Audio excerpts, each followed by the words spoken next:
Good morning. Call the meeting to order. Call meeting for May 20th. Start with the land acknowledgement. We acknowledge Athabasca County is located on First Nations, Treaty 6 and Treaty 8 traditional territory. We respect and honor all First Nations, Métis, and Inuit peoples' connection to the lands, their history, language, and culture. So we have a couple of counselors coming on by Zoom, Counselor Chamzik and Counselor Hall. Counselor Wallach has given her regrets. She can't make it today. So just to give you an update on that.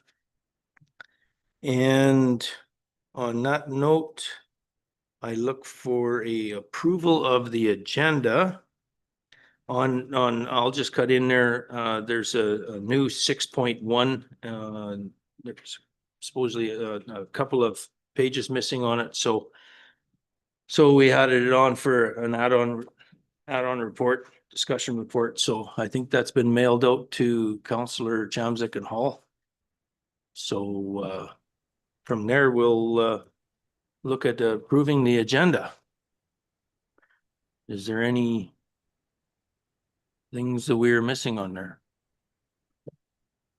Councillor Gerlach, Councillor Chamzik? I will move to approve. Oh, Councillor Gerlach got ahead of you. I seen that. Thank you. You're welcome. Councillor Gerlach has moved to for the approval of the agenda. All in favor? Aye. So that's 1, 2, 3, 4, 5. That's 5 and oh, so that's passed. So we'll move on to, I guess, to the approval of the minutes. Is there anything going on with minutes that somebody wants to move? Okay. So looking for a motion to approve the minutes. I can move that for you, Mr. Benz. Okay. Councillor Chamzik has moved for the approval of the minutes from the March 25th, 2025 Committee of the Whole. Calling the question, all in favor? Aye. Aye. So that will be 5 and 0. So that's approved. Thank you. So we'll go with the round table discussions here regarding, we'll move on to the CAO report. Anything to add or anything, CAO Beck? No, Mr. Chairman, just Okay. respond to any questions. Okay. So does anybody have any questions regarding the CAO's report? Councillor Hall? I just see that in the report, it references Rochester Fire Department and Councillor Gerlach. Can you share with us what the councillor's involvement with the fire department is? I can't answer that, Mr. Chairman. I had a meeting arranged with the fire department and I met with the folks that showed up. Okay. And then the second question that I had was, has the county retained a returning officer for the election in the fall, or is that still underway? No, Mr. Chairman, we've appointed a returning officer. Thank you. Okay. Any other questions or CAO Beck? Okay, seeing none, we'll move on to the Corporate Services Department update. And this looks like a great report. Any questions for Ms. Ambley?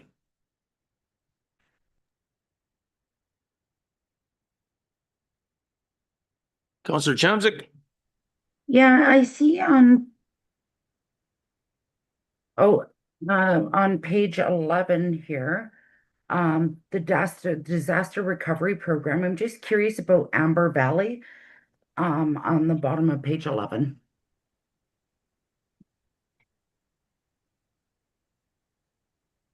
Mr. Chair and members of the committee, I'll have to get some additional information on that. I'm not 100% sure right now. Okay. Okay, sounds good. Yeah, I was wondering if that was like a crossover with the Jackfish Lake fire or what really happened at Amber Valley, but okay. Counselor Hall? Just on the fourth bullet point on page 11, the references fit testing for all county fire stations. I just didn't know what that was and was hoping the director could just, what is fit testing?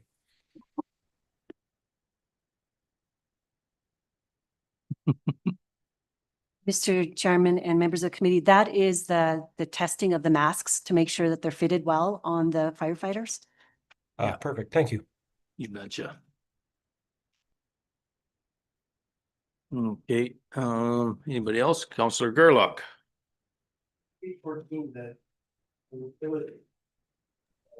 Would it be reasonable to use your microphone, please? Would be. Again, on page 14, the utilities. I have a little, could you just kind of explain that chart as to?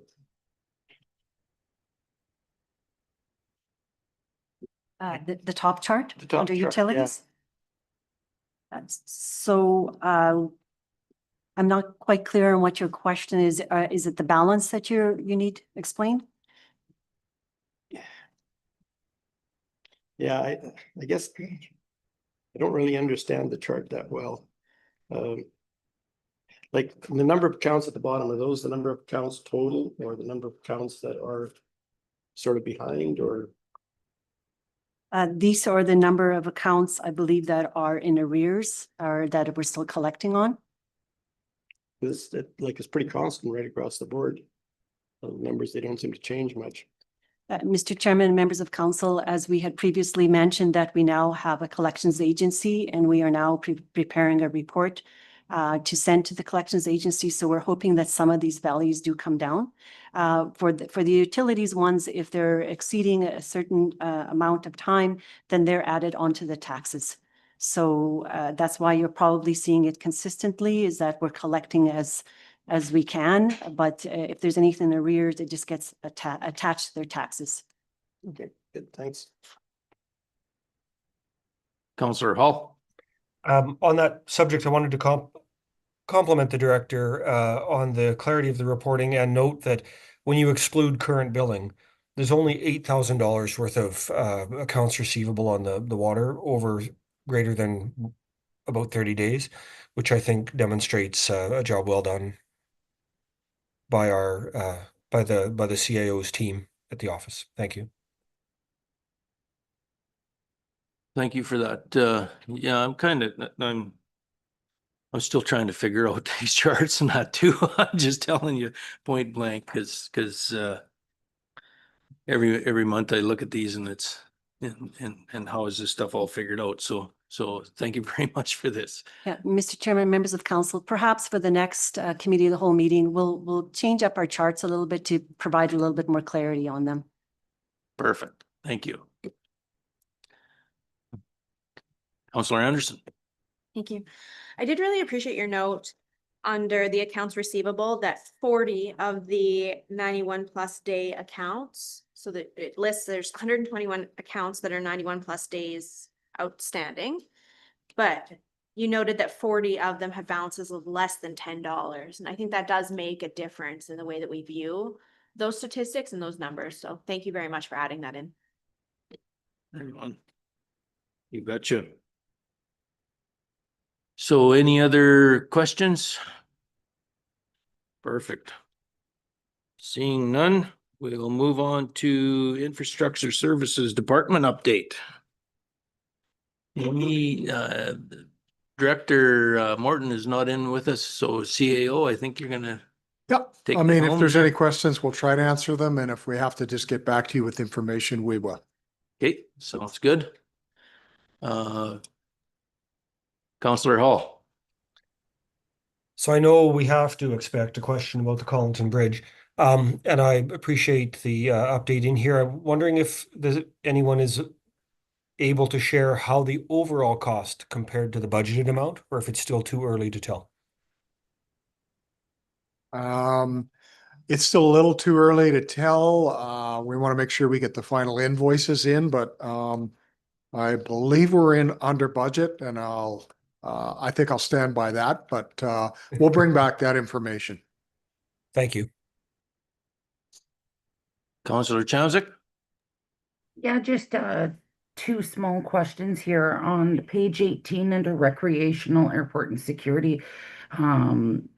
That they completed the hold harmless for mowing program for 2025 and sent out. I was just wondering if that was only be mailed out to last year's applicants that applied for the mowing program. And my second question would be do we have a date for the flying barbecue? Mr. Chairman, I'll have to get back to council with both of those answers. Wonderful, thank you. Okay. Councillor Gerlach? Yeah, on page 17, under the division update, there's a meeting with the feasibility engineers for Caslan and for Rochester Water. Is there anything to report on that, or is it kind of, what is the process? Mr. Chairman, again, I don't know the answer to that. The information I've had about both those feasibility studies is contained in this report, so I'll try to get an answer back to council. Perfect. We're on the infrastructure services. Reeve Holland just joined us, so thank you for joining us. I guess I have a couple questions. Page 15. Continue to work with operations manager, director, and consultants to gain access to the Berg Reno pit. We're still not in that gravel pit per se. My reading of that is we are not. Okay, is that I guess, is there an update on that where we're gonna know when we're gonna be in that Nope, pit? I can try to get one for council. Unfortunately, a lot of our staff that might work on things like that were busy working on fires. Yeah, you betcha. No, you betcha. That sounds good. Page 16, Public Works Office internet was down for a few days, receive emails or receive phone calls on landline. It had a complete shutdown of the internet and landlines over there. Mr. Chairman, yes, we did, and I don't know if that was finalized or I have no idea. I never got an update, so it was completely out. We had radio transmission between we had equipment failure on our tower, so Oh, I don't okay. know, did that got resolved? Oh, okay. It was just an equipment failure on the tower instead of, okay, perfect. Correct, Mr. Chairman. Thank you. Anybody else have any other questions? I like the report. It's a great report. It's got a lot of information in it. So, but it's been 2 months, right? Oh, Reeve Holland. Thank you. Good morning. Apologies for my tardiness here this No morning. problem. I was just curious, I don't know if it was mentioned on page 16 as well under bridges, for the construction of the new Collinton Bridge.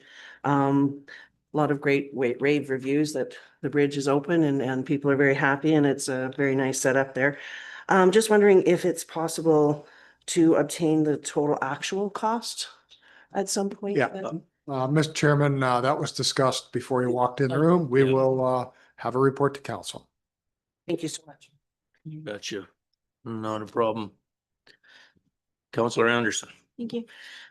Township Road 651 between Highway 663 and the summer village of Bondis has had some construction on it recently. It's kind of been closed.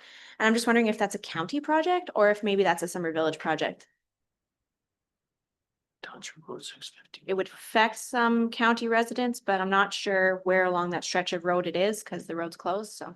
Mr. Chairman, I'll have to Okay, investigate that and get back to council. thank you.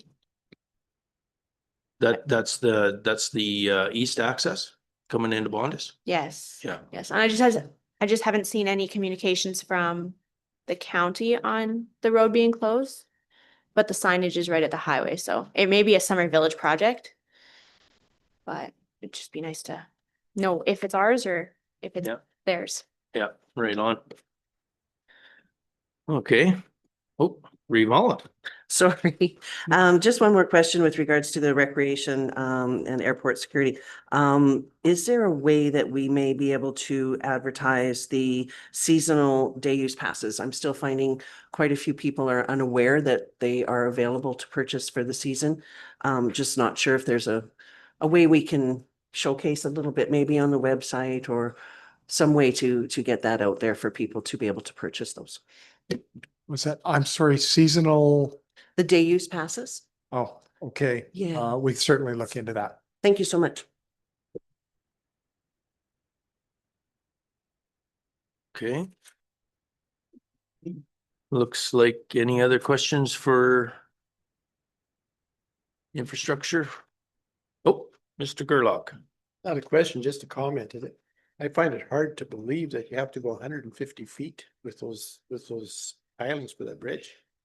I mean, that's amazing. With With what? the depth that the piles had to go to Oh. with that bridge. Oh, yeah. I don't think anybody realizes what's involved in something like that. That's pretty significant. Yeah, you can engineer and estimate everything that you want, and Mother Nature gives you what's out there. So you betcha.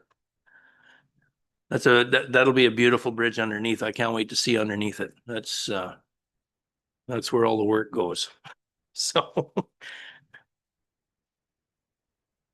Seeing no other questions. Thank you for that report, and we'll move on to Director Wilkinson's Community and Protective Services report.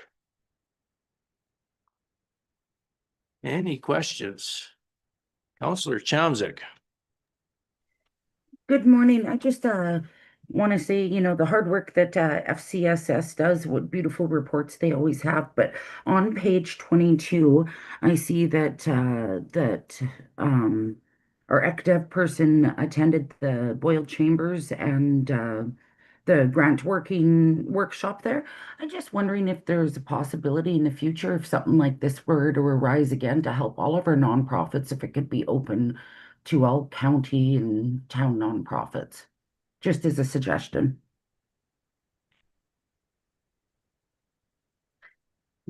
As we know, they always struggle with getting grants, having grants, and also I get the feedback quite often about them writing grants, and it'd be nice if it would be able to be open to more of a public thing perhaps in the future, just as a suggestion. Mr. Chairman, we'll maybe pass that feedback back to AU, Athabasca University, because it was put on by them, if that's the third bullet at the top of the page. So it wasn't us doing it, it was someone else. So we could certainly provide that feedback. Correct. Thank you very much. Okay, anybody else have any questions?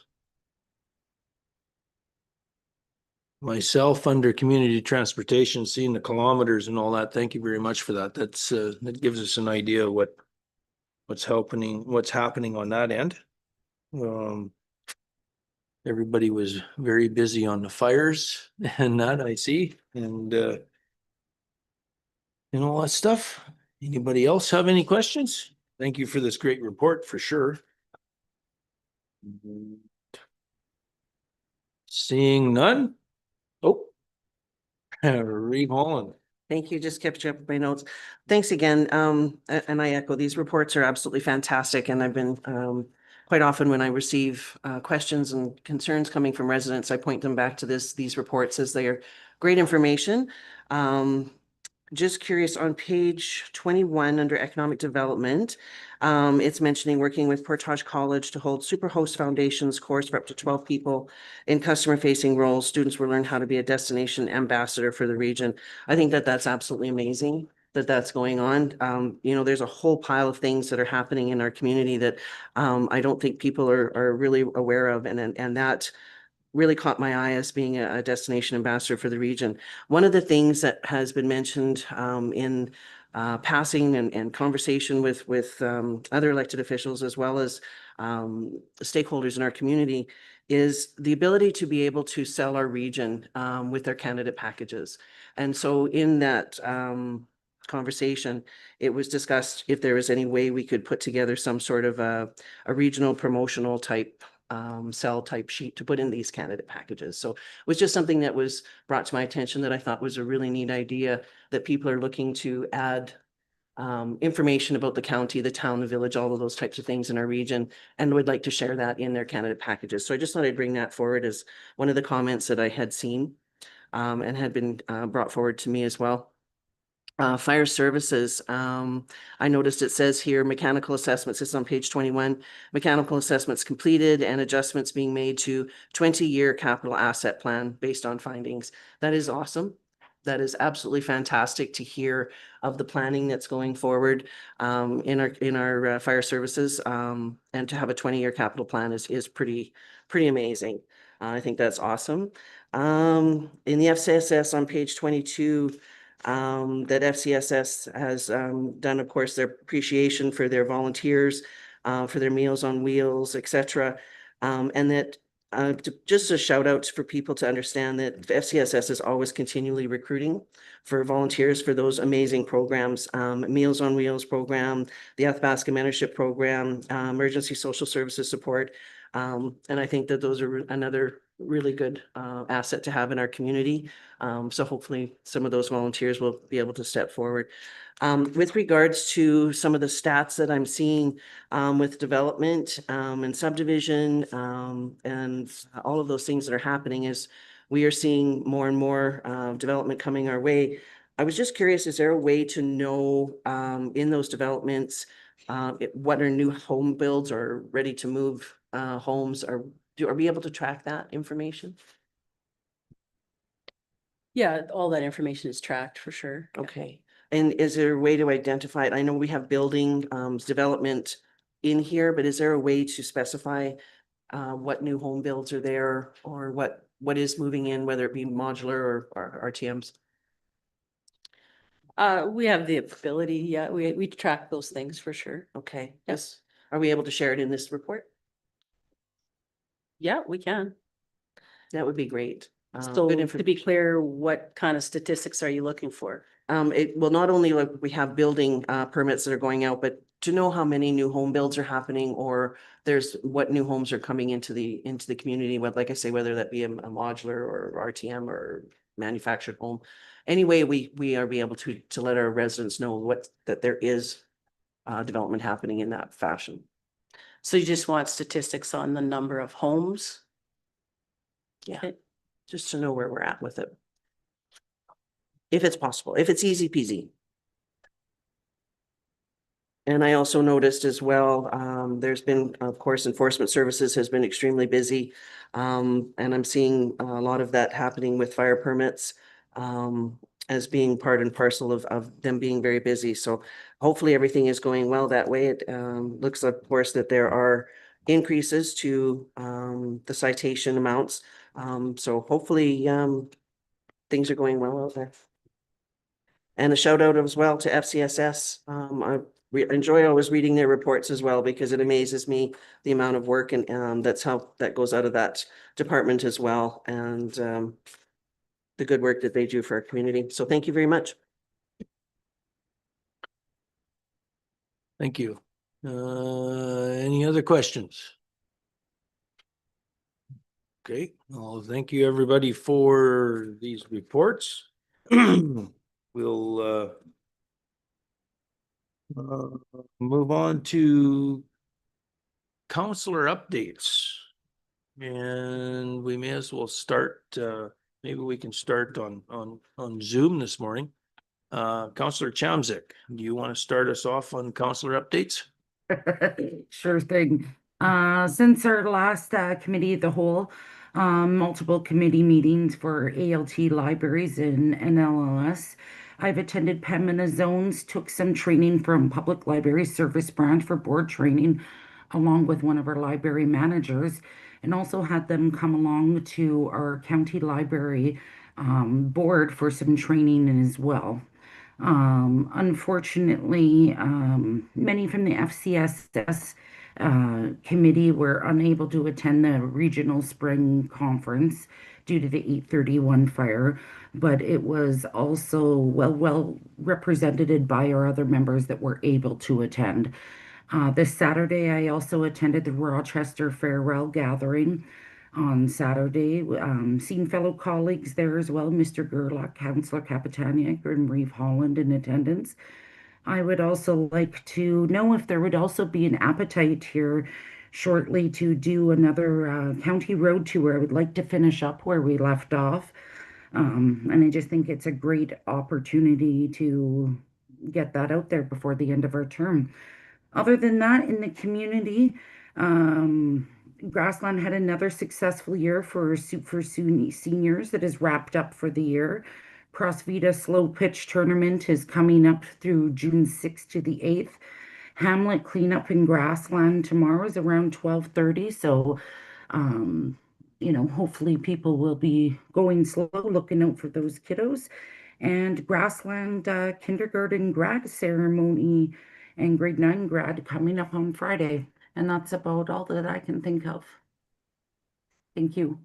Perfect. Thank you. Councillor Hall. My reports are generally contained in the written submissions that flow through council meeting. Okay. Councillor Anderson. Thank you. I would like to say kudos to all the members of administration in our local fire departments and our local businesses that assisted with the Highway 831 fire. I still cannot believe how much they managed to save. And that's completely due to the skill and knowledge of all those members that were responding. So thank you very much. I do have one concern. I had a post shared with me, a picture of a poster that's being circulated by a community member, stating that the Boyle Fire Department needs to replace some equipment that was destroyed while fighting the Highway 831 fire, and asking people to make donations to help cover the costs of these replacements. I have not seen the fire department or the village share it, so I think it's something being spearheaded by a community member, probably with the absolute best intentions. But through the chair to administration, just because I'm concerned that the message that this sends to our public, that the village helped us fight a fire on county property and then maybe we're leaving them in the lurch. So can admin confirm that if one of our mutual aid partners, their equipment is damaged during an emergency response in our municipality, that we do assist with that replacement and include it in our DRP applications? Because I think from what we heard after the Jackfish Lake fire, the county really did step up and help out and do everything they could. And I just want that message to be sent. Mr. Chairman, yeah, if one of our mutual aid partners, I'm sure we would certainly assist. That's the first I've heard that they lost a piece of equipment. I had not heard a single thing about that. So. Okay. Thank you very much. And yeah, thank you for bringing that forward, because again, social media, who knows, maybe somebody's looking for something else. So. Well, and I don't want to discourage donations being made to the Boyle Fire Department. I just thought, I know that as the county, I would vote at this table, and I think a lot of members would, to replace that equipment and include it in that DRP application. So I don't want people to think that we're just leaving them to have to fundraise to make that replacement. You Thank you. betcha. Well, thank you for bringing that up. And Councillor Gerlach. Yeah, I guess the main event was the farewell to the Rochester School. I could not believe the response, the numbers of people that came. It was a very solemn, sad occasion with one respect, but a joyous one on the other. With all the people that came back, some came from as far as Las Vegas to come back for the farewell, and you could really appreciate the value of the school and what it's meant to the community over the years when you see the success of the people that were back there, all I mean, such an incredible percentage of them that make such a contribution to our society and the school offered athletics, excellence, academic excellence, and it did develop people of character, which I think is probably the most important thing. And it's sad to see it go, but it was. I've never heard such a rendition of O Canada as opened that meeting. I mean, they just belted it out, and it was quite an atmosphere. Perfect. Reeve Holland. Thank you. March 26th, I think, was our last committee of the whole meeting. So I went through and tried to figure out where things were, and man, it's been busy. Highlights for me was I recertified for the subdivision and appeal board. Of course, the wildfire as mentioned, our gratitude, there aren't words. It's just amazing what was done for everybody pulling together there. So that is still a highlight in the community of everyone speaking how proud they are of not only fire services, but the behind the scenes that make those things successful and happen. A lot of resident concerns that I've been fielding here, mainly in my area, Division 5. There was some brushing concerns in the Jumping Deer area. There's some flooding concerns that I think are mainly attested to those pesky beavers that are always keeping everybody busy. The dust control late fee was another one that came about by a few people that felt it was a little unfair, especially considering some areas haven't been mobilized as of yet. So there was concern there. Assessments and taxes has taken up quite a bit of time as well. People having that conversation and learning where to find the information that they're looking for, as well as a few concerns just with regards to our own team, and hoping to see things work out a little bit better on that end. We held our first regional collaboration committee meeting last week. It was extremely informal at this time, and a bit of good information that's going to be coming out of there. So I'll provide a report for that for our next meeting. Committee work has been keeping me busy as well, especially with regards now as the season for trails. So we did a trail walk, which was really super nice to go out and see how the pride that residents take in the trail that's in their areas, and how well that they look after the trail that's in their areas. They groom it. It was just amazing to see that outpouring of community support for the Athabasca Landing Trail, the Trans-Canada Trail. So that's going to be a really neat project too. I'm looking forward to that report coming, as well as preparing for our spring cleanup, which is happening, I believe it will be June 14th. So that, of course, advertisement will be requested. I think in our next council meeting, I'll try and get an RFD out for that as well, to promote that for volunteerism. There was a couple of concerns with regards to the Trans-Canada Trail, Athabasca Landing Trail, and it's mainly the lack of promotion within our own county. And so there was a request if there's any way to add that to our website for recreation. I just thought I would mention it here at that meeting, but again, a formal request will come through. And yes, the Rochester school closing was pretty amazing to attend. The outpouring of community spirit. It was just heartwarming, really heartwarming to see. Tears, a lot of tears, a lot of laughter, a lot of good stories that were coming forward. I got a kick out of a lot of those stories. So a testament to incredible community spirit in Rochester. Definitely very cool. And other than that, I think, yeah, I'll leave it at that for now. Thank you. Right on. Well, thank you very much. I guess for myself, yeah, same sort of thing. It's that fire, unbelievable, the way it was handled and everything that happened in there with the response, and thank you wholeheartedly to everybody that came out and helped and joined in for the response on it. Whether you were And thank you to Mother Nature for a little bit of luck also. So, but a little cooler weather has actually helped us through this period of lack of rain. We're not as lucky as down south, but maybe it'll come. This morning driving in, I noticed the Athabasca River's up. So it looks like, and it just came up in the last few days. So we got some winter or snow melt happening in the mountains, which is cool. And yeah, very busy with Athabasca Minor Balls fired up, and holy man, is there lots of games. So that's another thing to go out and watch. There's lots of kids playing ball.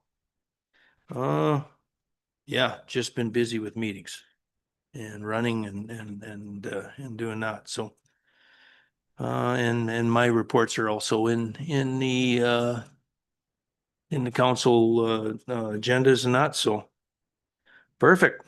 So I guess anybody else have anything else to discuss?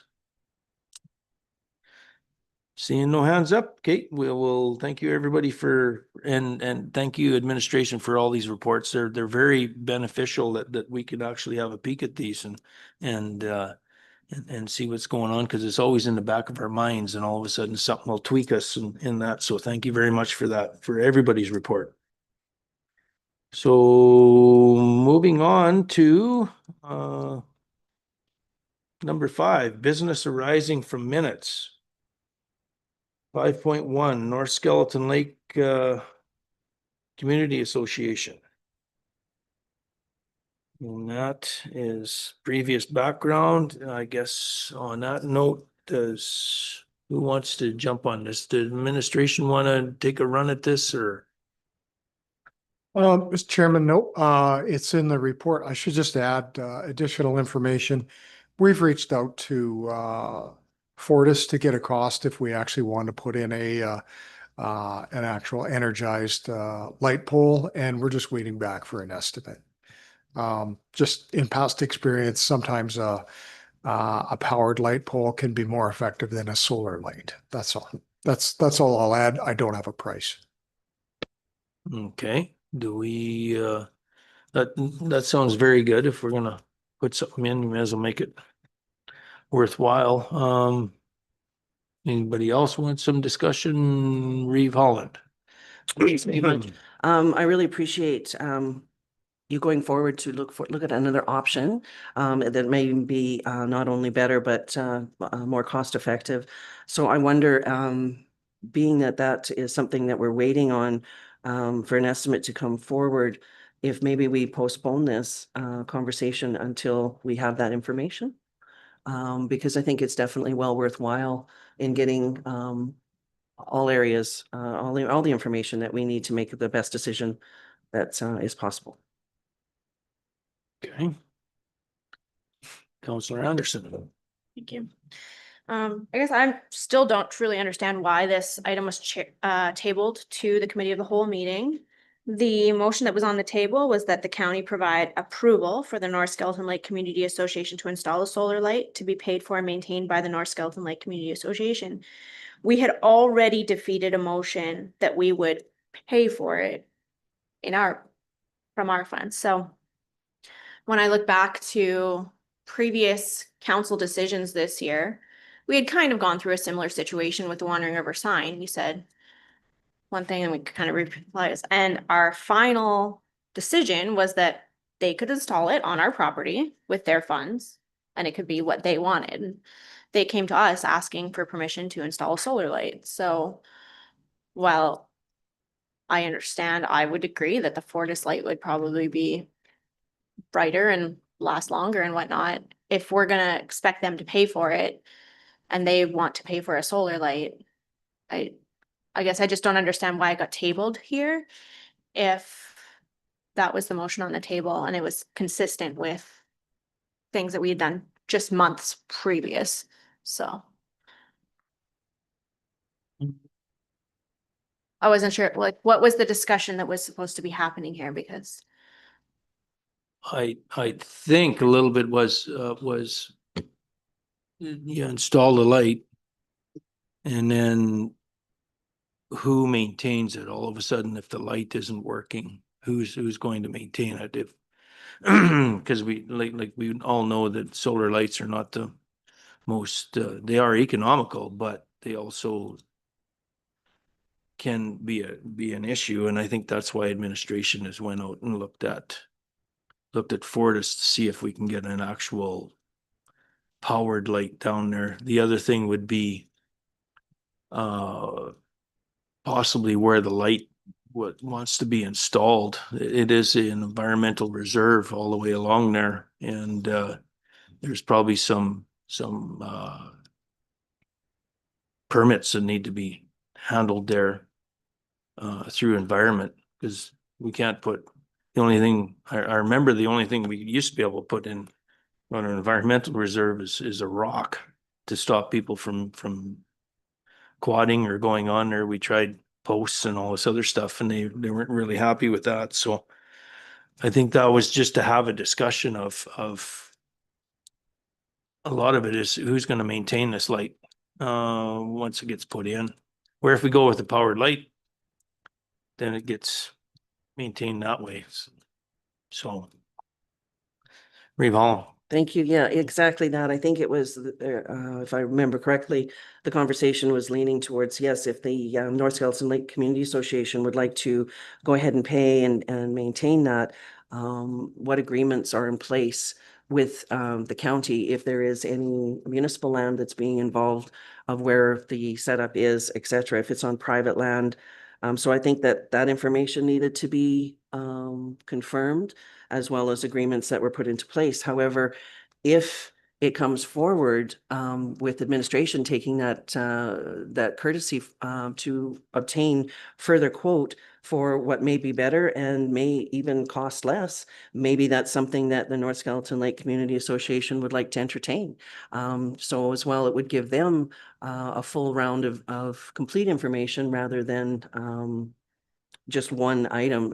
It gives an option that's available for people. So for me, I think it's extremely important to, as much information as you can, look at all the different options, and then of course, what agreements are required.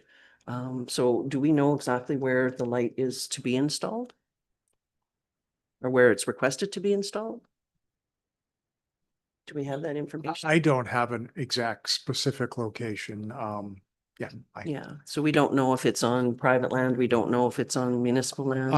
My understanding was we would stay within the road allowance. We have a road allowance there, so So it'd be there's no municipal. private land down there. It's either environmental reserve or it's provincial crown land near the lake. But we're allowed to install utilities within the road allowance. Okay.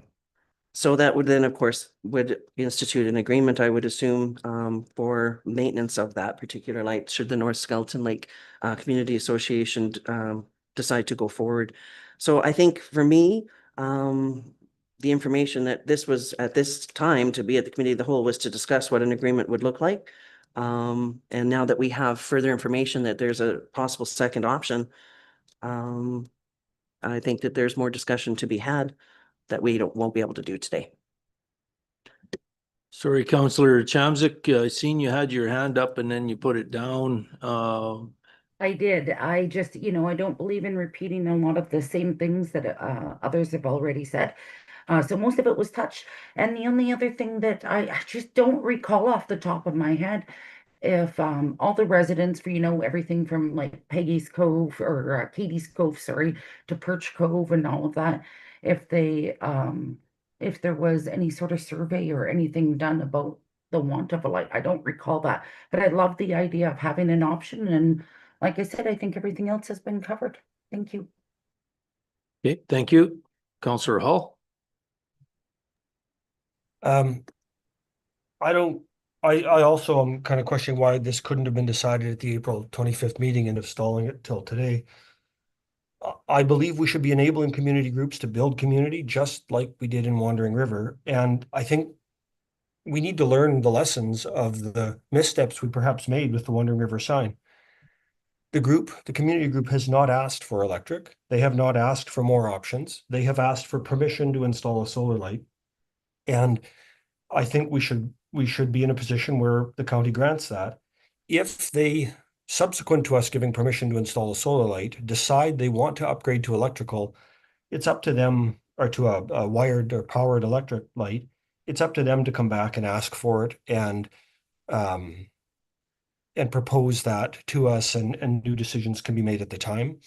But the idea that, you know, someone might someday want to ask for an electric one, it does not preclude the ability to give them permission to move ahead with a solar one in advance if that's really what they want.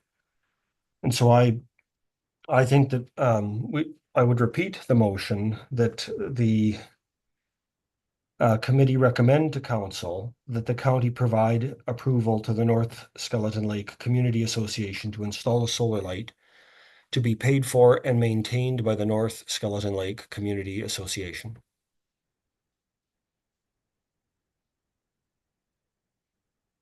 Okay. I guess, so you recommend to county council that motion? Well, I would put that motion on the floor here. And that seems to be how we're doing it. We have to have, council has to approve it, so we need to put forward a motion to go back to council, I think. Okay, so you don't want to wait for the, you don't want to wait for administration to get a price on the permanent power one? One does not preclude the other.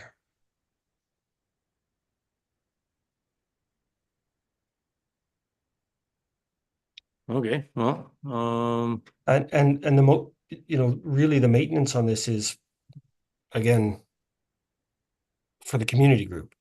And if they decide as they look into it and dig into it, want to go the electrical route, I'm sure some of them are watching the meeting today. That idea will obviously be planted with them. And if they subsequently decide that they'd rather look to a Fortis pole, then that's a different discussion, and that obviously will come back to the county for further discussion. But I don't think we need to get in the way of them looking at this right now while we wait for a quote on something they haven't asked for.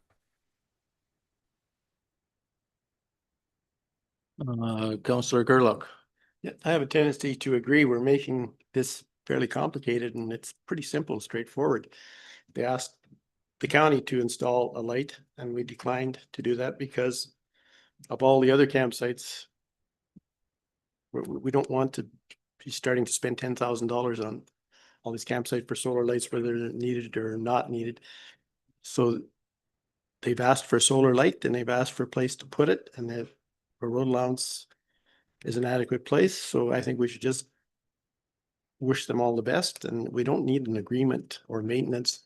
They can put up the light and maintain it, and it's basically that simple. Okay. Revolt. Thank you. I do agree that yes, the community group has asked for a solar light. However, for me, just personally, I think it is important to at least know what it would cost to run a permanent light. With regards to an agreement, I think they're extremely important to have. We've been trying to get away from handshake agreements. And without having something on the books that specifies who's going to maintain this particular light, as well as, I guess, if there's utility costs that go with it, who's looking after that as well. So I do believe that an agreement is required. And I'm not comfortable going forward without an agreement in place. Okay. Councillor Anderson. Thank you. And I just want to point out the motion that was tabled was to approve for them to pay for it and them to maintain it. And the motion that we approved for the Wandering River sign was just to direct administration to proceed with the permit application for them to be able to install the sign as designed by the group. So I don't think that we're that dissimilar from a decision that's already been made by council earlier this year. This one is actually saying where the Wandering River sign was just for them to install it. We're actually expecting Skeleton Lake to maintain it as well. So I don't understand, again, why it was tabled when this discussion could have happened at that council meeting and it could have been passed or defeated, but now we have to refer it back to council to come up again. We're kind of dragging things on for the community group and giving them a level of uncertainty that I just don't understand why we're doing that to them. Yeah, yeah, I guess we beat this thing to death. It's the little things like this that we beat up and we try to figure out. I guess a lot of the reason that I looked at it is because of all the recreational stuff that we have in place right now that is not, and it's not administration's fault, but that us as council need to put forward more into the budget of actually maintaining these areas. So a lot of that reason why we question this light and kind of like a whole new startup of a swimming area and everything down there was just due to the fact that we have these in place already and we need to, as council, make sure that we put in money into the budget to maintain these areas. You know, there's some of them like let's look at the boat launches and all this stuff, like how much it costs us to maintain all this stuff. So I think that's a lot of the reason why this keeps getting beat around is like we have maintenance to do on a lot of our recreational areas already. And if we keep adding them on without actually maintaining the ones we have, that's not correct either. So that's why this keeps, my point of view, maybe not the rest of councils, but my point of view, that's why it keeps getting beat up. Is like, do we want to take on more maintenance? And that's what was the discussion. So maybe in the long run, tabling it to another discussion where all of a sudden we can find out that possibly it'll be cheaper and more economical to put in a power light. Maybe it was a good thing. Who knows? Got to look at the positives on this. So, but I guess we have if there's no other questions regarding it or comments or anything like that. Councillor Anderson? I do have one more comment, and because no answer has been really truly provided, I have to say that this really feels like an attack on me personally and the people in my division. I disagree When with that. One for Wandering River was passed, revisited, passed again, and I hope that that's not the intention, because, but I want to set the record straight that that's hopefully not what's happening. I don't see any attack at disposable Division 3. I don't see any attack on that. I'll go back into my discussion of where I seen it as we have a whole bunch of maintenance to do on recreational areas and now and we're being asked to build more when we need to do maintenance on what we have. That's the only thing that I don't see an attack on anything, but everybody can feel the way they want to feel. Reeve Holland. Thank you. It's disappointing to hear when we are just trying to do the best that we can for a municipality as a whole, that people are feeling it's personal or it's a attack on the division. That is far from the truth. This type of concern that I mentioned earlier was exactly what was brought forward to me of that type of points that are coming up through our council. It is extremely disappointing. We, of course, appreciate every single solitary volunteer, community group, everybody who is doing their best to benefit and improve our county. And in doing these different projects and whatnot, for me, it's extremely important that all avenues are looked at so that the best decision can be made. It is definitely far from any sort of attack, and it's disappointing to hear that. It really is. And as far as I'm concerned, it turns into what comment was made to me was that's a lot of gaslighting that is not required in this room. So I would hope that that kind of conversation like that ends and that people understand that we are simply just trying to do the best that we can from corner to corner, border to border. And for me, the fact that administration actually thought that it might be beneficial to give this information to the community group, that there might be a better way, I think is a testament to just trying to show that we're doing everything that we possibly can to make everything, pardon me, make everything as best as we can. And I take great offense to being pointed at the personal attacks and division attacks. I don't believe any of that happens at all. Okay, well, we got a motion on the floor right now to recommend to county council. Would you please repeat that motion, Councillor Hall? Sure. It's basically what's written in your agenda with the words recommend to county council. Recommend to council that the county provide approval to the North Skeleton Lake Community Association to install a solar light to be paid for and maintained by the North Skeleton Lake Community Association. And before you call the question as a closing remark, I'd like to reiterate, the motion is that the association, we just give them permission to do something and that they look after maintaining it. So talking about maintaining all the other stuff we have to maintain is irrelevant as it relates to this very specific item. There's no maintenance on the county on this. This is enabling the community group to be great and to make their community better. Okay, we got a motion on the floor. I'd And also like it to be recorded vote. We might as well. recorded vote. Okay. I love them.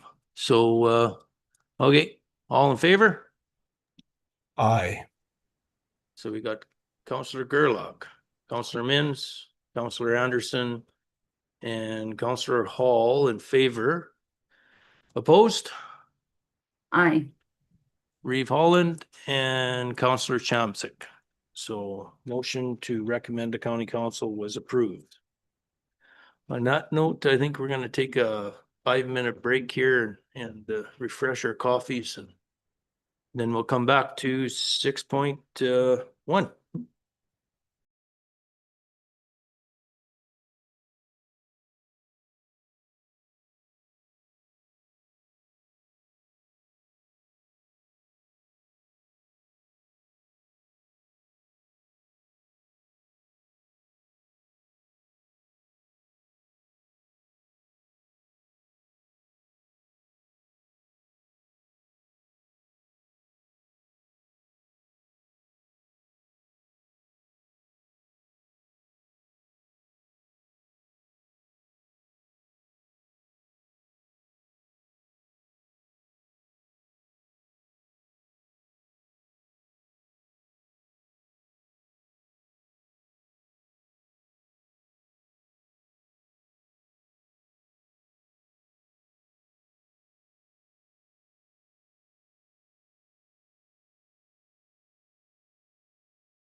Okay, so we'll reconvene the meeting and move on to 6.1.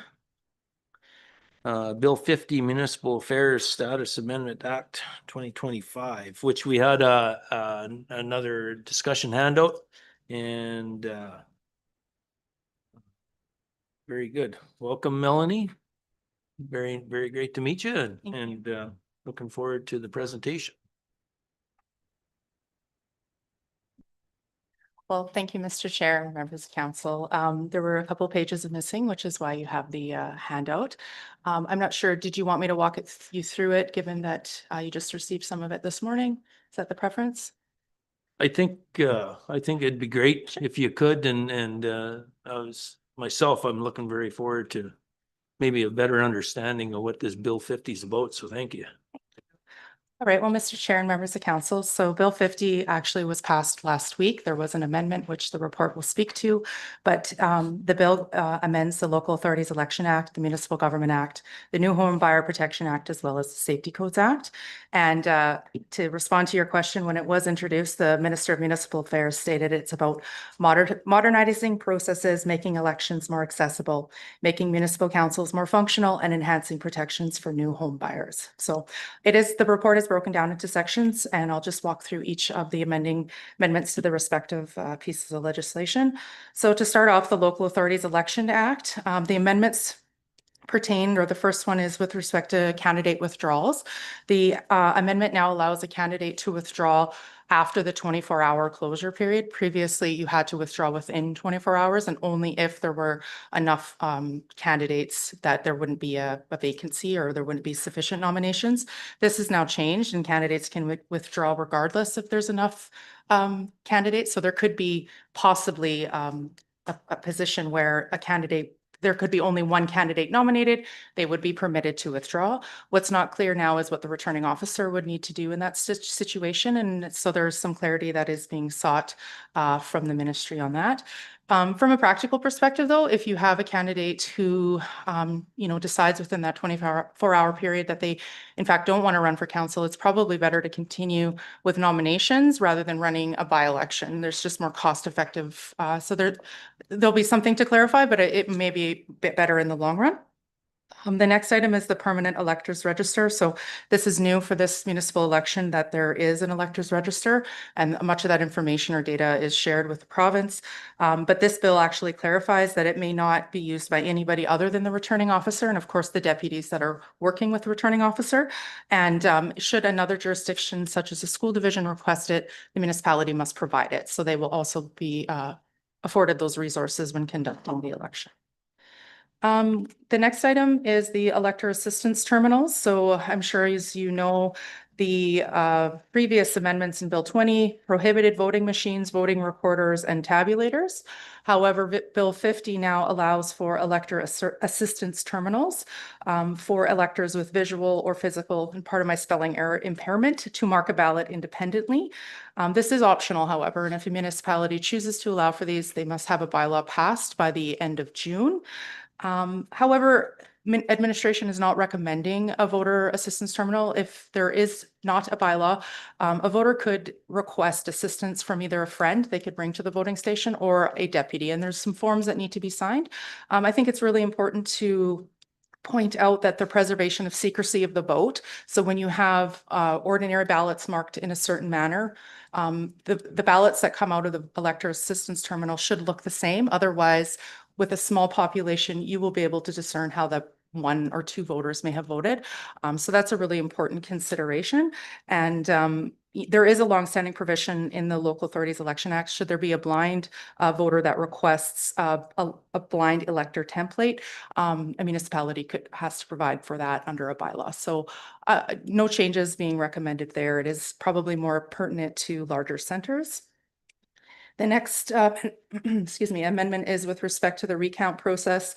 And There are now two distinctions within the Local Authorities Election Act, and Bill 50 really provides for those, titles them separately as preliminary recounts and recounts on request, and also specifies different timelines. So the first being 44 hours and the second being 72 hours. And so there's some processes there for candidates and their agents, as well, of course, the returning officer.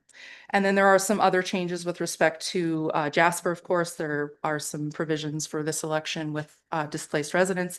And then the City of Edmonton and City of Calgary with some campaign financing, given that they allow for political parties at the local level now.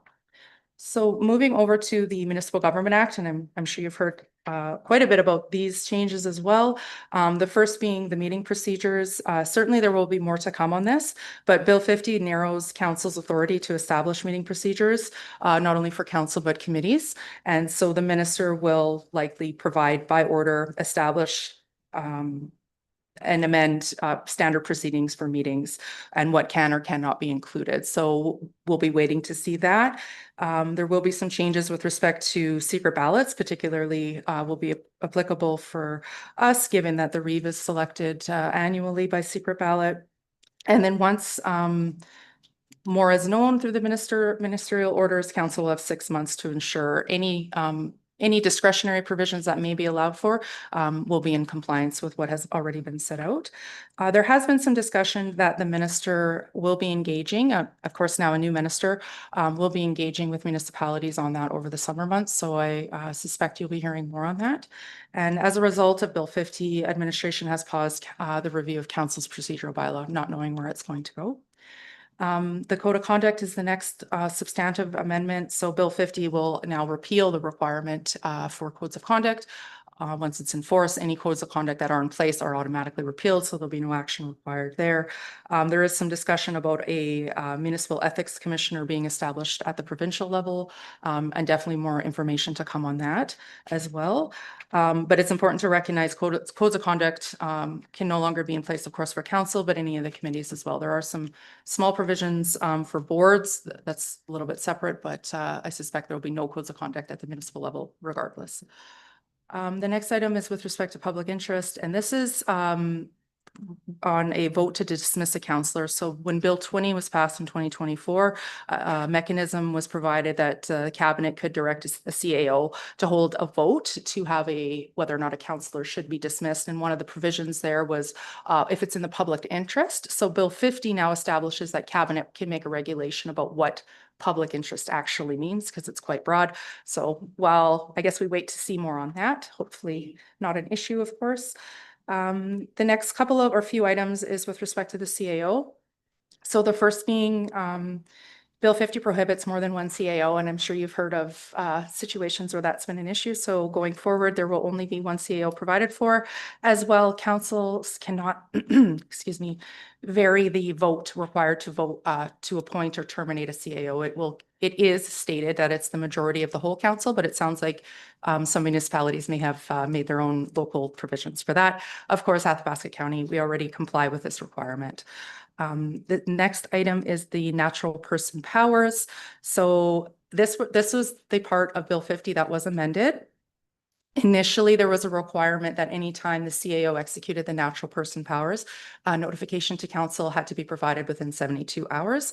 The amendment is now that when natural person powers, there will still be some type of requirement of reporting, but the minister is going to establish what that looks like. The 72-hour timeframe has been removed, but there will be regulations on the form and the timeline and possibly some exemptions.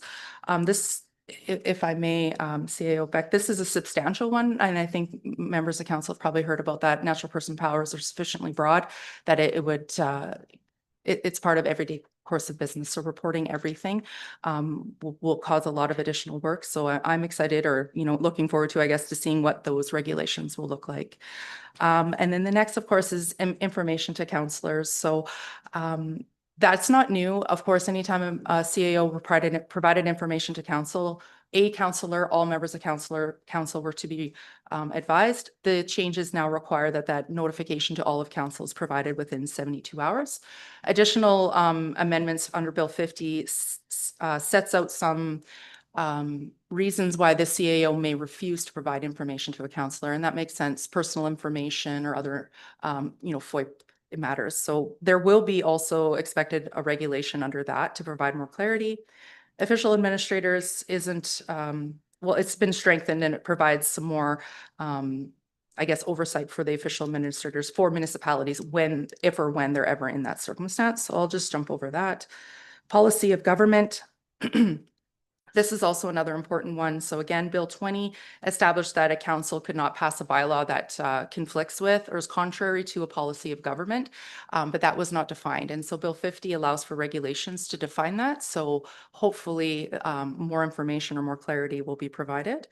And then the other most substantial is the intermunicipal collaboration frameworks, or the ICFs. So this provides now mandatory services that must be covered under an ICF. This does not mean that these services have to be jointly provided. This just means that they have to be contemplated in the ICF. And those going forward will be transportation, water and wastewater, solid waste, emergency services, and recreation.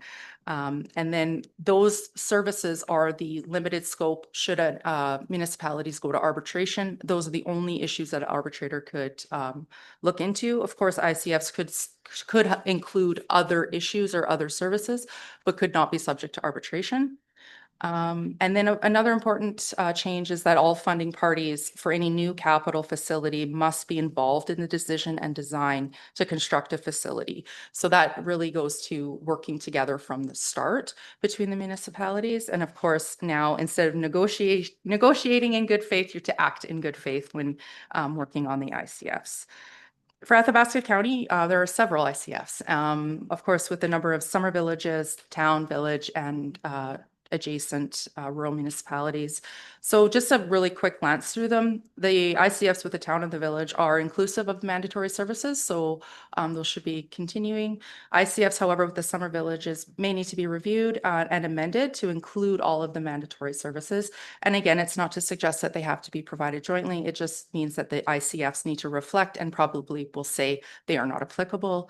And then there are provisions for rural municipalities or municipal districts to mutually opt out of ICFs. Athabasca County does have an ICF with a specialized municipality, however, and there's no clarity on what that means if the same ability to opt out is provided for. So there is no timeline, however, for ICFs to be compliant. So more to come on that, I'm sure. And then there is the New Home Buyer Protection Act, and this really provides changes for those residents or owners who build their own home and simplifies some of those processes. And then the Safety Codes Act is amended such that the minister can seek advice from the Safety Codes Council on new home buyer protection, as well as appoint individuals to the Safety Codes Council with that level of expertise. So with that, if there's any questions? Holy, yeah, that's a lot of reading. So you betcha. Well, thank you very much for walking us through that, because that has been on the back of, I'm sure, everybody's minds here, what that Bill 50 was all about, and with clarification in that. So does anybody have any questions regarding this? Reeve Holland. Thank you so much. Thank you very much and welcome. It's nice to have you here, and well done. This is huge and a lot of information for us to digest and sort through. I guess a couple of questions, and just for clarity purposes, official administrators are who? Who would that be? Mr. Chair, members of council, this would be in instances where the government is stepping in and providing oversight on municipalities.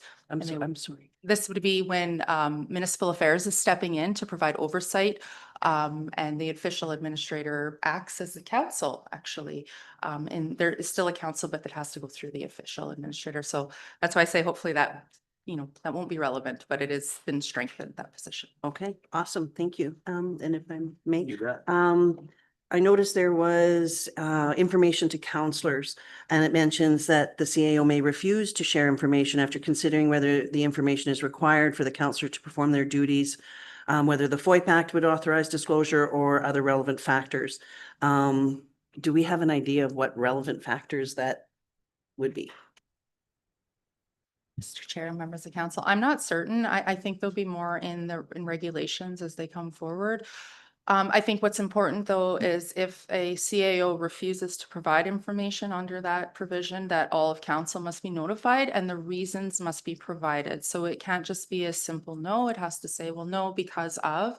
And so, I mean, knowing the vast operations, there could be substantial, variations of reasons why, but I suspect more to come on that. Okay, great. And I think that was pretty much what sparked me, but thank you very much. Okay. Any other questions for the governance specialist? I like that. So, anybody? I guess we're all gonna take this in tune. We're gonna have a, I see, right, we'll have an update later on again, or? Mr. Chair, members of council, I think as the minister starts the engagement with municipalities, there'll be a lot more conversation over the summer. Knowing that there's an election this fall, I would suspect they want to really get some of this stuff sorted out. So when new councils are set in place, there's some things for them to kind of know what to look for going forward. So. Oh, yeah, perfect. Go ahead. Thank you. Sorry, that just sparked another question. So when it comes to the council code of conduct and the procedural bylaw,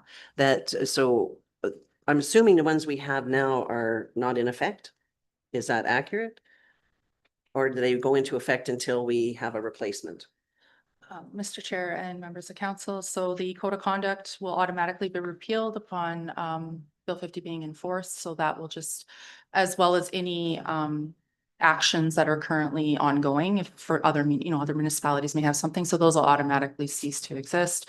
The procedures, however, I think the minister will be setting out those in regulation. So locally we'll have to comply with what the regulation says. There'll probably be some standard clauses that all municipalities will have to include or abide by, and then they can pass their own supplementary procedural bylaws that if there is any variation allowed for, any flexibility allowed for. But I would say for the time being, they're still in effect, particularly your procedural bylaw, until more information comes. Okay, awesome. Thank you so much. Okay. Well, it's good to hear about but yeah, there'll be a procedural bylaw coming in place. The Alberta government's gonna put one in, right? So, and then we can deviate off that possibly? Mr. Chair, members of council, it'll depend on what the minister's regulations Yeah, state. yeah. I suspect there will be some allowance for some local considerations, given, whether it be, electronic meetings or other things, that there'll be something that you can probably do locally, but I couldn't speak to what that might be. Perfect. Well, thank you very much. And seeing no other questions or anything, thank you very much for this report. Yeah, it was great, and thank you. So yeah, we'll move along to 6.2. Bylaw 01225 procedural bylaw amendment for electronic meetings. So I guess it looks like it's under you, Melanie. You may as well. Thank you, Mr. Chair and members of council. So this report is in response to Bill 20, as municipalities must now allow for public hearings to be held electronically.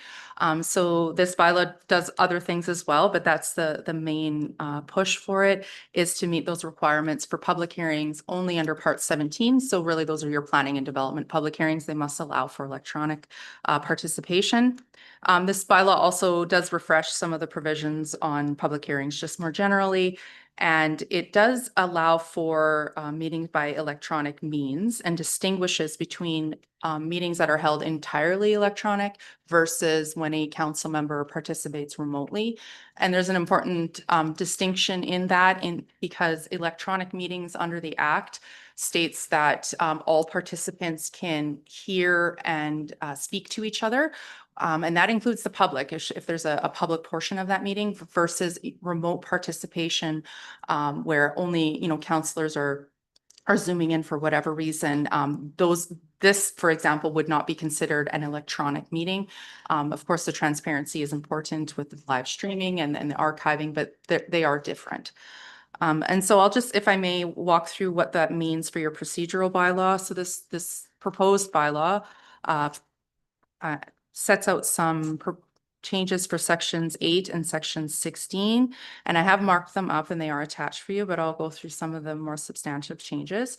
So there was a change at the MGA where it's actually now section 16.4 that governs public hearings, and it states that hearings are to be held during regular or special council meetings. So what that means for us is that council meetings do not need to be recessed to hold a hearing. You'll just go right into that hearing and call it to order. The bylaw does maintain a 5 minutes for presenters during public hearings, but I have struck out the opportunity to extend any presentations, as it could become a procedural issue should there be one party that feels that an extension was granted to someone and not to them. And so if council ever feels that there could be a particularly tricky public hearing, you could pre-establish some other rules, whether that be presenting in panels or extending that time limit. But I think that the important part to take away is that everybody knows what they're allowed to do at that hearing and how long they get. So that's why that amendment is being presented. Also, section 216.4 states that minutes of public hearings are to be recorded to the extent directed by council. So that's now been set out in your bylaw. It doesn't change what's currently being done. It's, the name of the presenter and a general statement about whether they're in favor or not, but it is set out now in the bylaw as council giving that direction as to what's to be in the minutes for the public hearings. So that's the public hearing side. And then, as I mentioned earlier, this bylaw does contemplate holding meetings by electronic means. And that's just, I don't know if council has held too many past COVID, but it's really just a flexibility. If there was ever an emergency that warranted, councilors are in different locations and you needed to gather and make decisions, you now have the provisions in your bylaw to do that as an electronic meeting.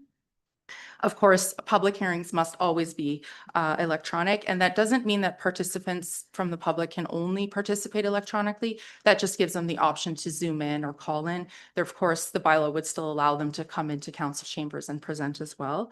One of the things I think will need to be just managed during a public hearing, if there ever is someone online, is visual aids. If someone's calling in, they may not see the visuals. And so, of course, your council agenda packages are already online. So you would hope that those individuals have them in front of them and a clarity as to what page they're being referred to, if they're over the phone.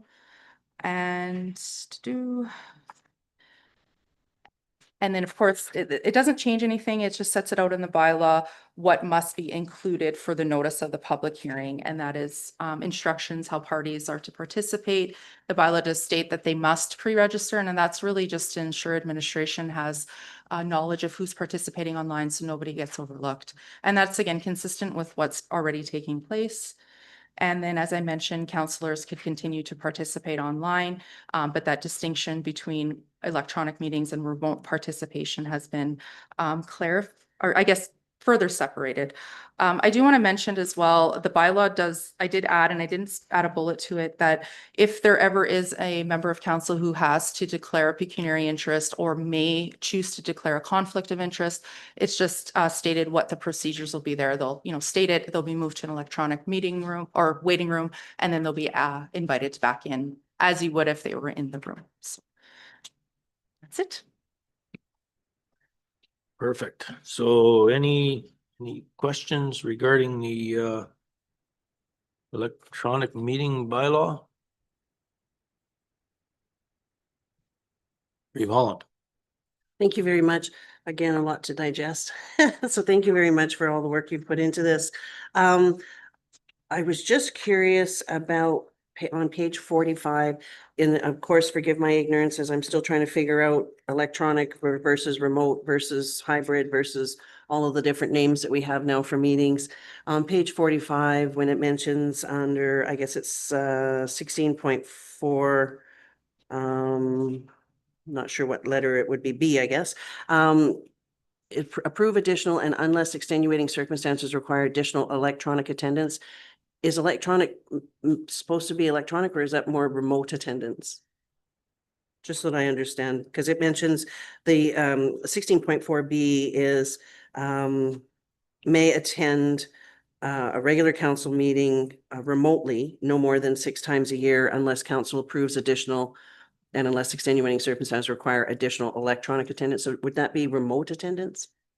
Mr. Chair, members of council, I think that that is the intent, and that amendment to state it as remote would provide additional clarity. So I've made note of that for when it becomes Okay, forward for. fantastic. Thank you. And just for, if I may, just for council to have that conversation when it says may attend a regular council meeting, would it be something that we consider be for just council meetings? So that would cover committee of the whole, cover regular council meetings, rather than just pick one type of meeting, that it cover all our council meetings. Just wondering if that's be something interested that council would be interested in having that conversation. Councillor Anderson. I would actually be in favor of removing 16.4 B and C. I just feel like my view of attendance remotely, I think is the new term we're using, has differed through our term on council, and I don't actually believe that it should be limited anymore. I know that things come up and different things happen in people's lives, and I just don't think that we should limit that. And I also see that it could impact quorum at different times if people have reached the point where they've now completed. I don't want them to be excluded because they can't make it in person. So I think that that's something we should consider, is just removing that, and then people don't have to worry about if they can't make it, there's still a way for them to participate. And I do think that that's important, is more the enabling of participation rather than the limiting of how they're participating. Okay, any comments on that? I don't want to see it actually eliminated if we want to bump it up some. But I don't think we should eliminate it. I think you should make it into council meetings as far as I care. It's like, that's what you're getting paid for, is to come into these meetings, and maybe I'm old school or something like that, but I like when council's sitting together in this room, but if we wanted to bump it up by a few meetings or something like that, I'd be in agreement of that, but not eliminating it. But what's everybody else's thought? Councillor Chowzik. I agree. I feel that the ratepayers of Athabasca County has elected us to sit in that room to make those hard decisions. I do feel it's important that we are able to be in that room as much as possible. And I do understand life circumstances and things come up. And I'm grateful that we live in a day of technology that allows us to be able to have those options. But however, maybe we come from the same line of view, Mr. Deputy Reedmans, that I believe that that's the seat we're supposed to be sitting in when, if able to make those decisions. And I do everything I can not to Zoom, choose to make sure that I have that capability later on in the year if need be, like today if I have to. That's all. Okay. Counselor Hall. I'm going to disagree with a comment that I heard. I do not believe we're getting paid to sit in that room. I believe we're getting paid to be informed and to be active participants in the decisions of council and the advancing of the county and council's agenda. And someone who is informed and actively participating via Zoom is far more valuable to me than an individual who might choose to sit in the room and never say anything. So I don't think we're getting paid to be there. I think we're getting paid to make good informed decisions and engage in a good discussion. And this to me feels like a holdover from the past as technology was maybe coming into play. But let's face it, it's 2025. A lot of things happen electronically now, and there's no reason we can't have productive, informed, and engaging discussions when some members participate electronically and some are in person, or everyone's electronic. It works all over the world. It can work for us too. Go ahead, Reeve Holland. Thank you. I'm kind of torn with this one. I do believe that leaving it just for regular council meetings is something that I would remove. I would say council meetings. With regards to remotely attending, yes, there's definitely reasons that may happen, whether it be illness, that you're able to still function and call in remotely, I think is amazing. But the other side of that are the optics, and the conversation that I hear that comes forward to me is they can't even be bothered to show up. And so when you hear that kind of thing and you mention, well, they are remotely or are zooming in, that's not the same thing. They should be in the room. So I've heard it over again and over again. I've seen it on Facebook with other municipalities who are choosing to do remote access. So I'm really torn on this one. I agree if we, come to a consensus and say, okay, we're going to leave it in. Maybe increasing the amount of times per year that a council member may be given permission to attend remotely, but I'm not in favor of removing it entirely. Maybe 8, I don't know, would be a good number. They're just floating it around in my head at the moment, but at this time, I think it is also very important that it's easier to run a meeting when everyone is in the room rather than trying to keep attention to the screen as well as to try and keep attention to the room. There's delays that can happen. There's technical issues that can happen. So just to avoid that as much as possible, I would be in favor of leaving it in place, removing the word regular and leaving it to council meetings, and maybe increasing it to 8 as a max. But that's where I sit personally. Okay. Anybody else wanna weigh in on here? So understanding this, we don't have to recess a council meeting now to go into a public hearing? Mr. Chair, yes, that's correct. You'll just call the procedures will be similar and you'll call the hearing to order, but it'll be during the council meeting. Perfect. So less motions. That works very well with me. So I guess how do we want to do and make a straw pool on this on how who wants to remove what, who wants to add in what? Councillor Anderson?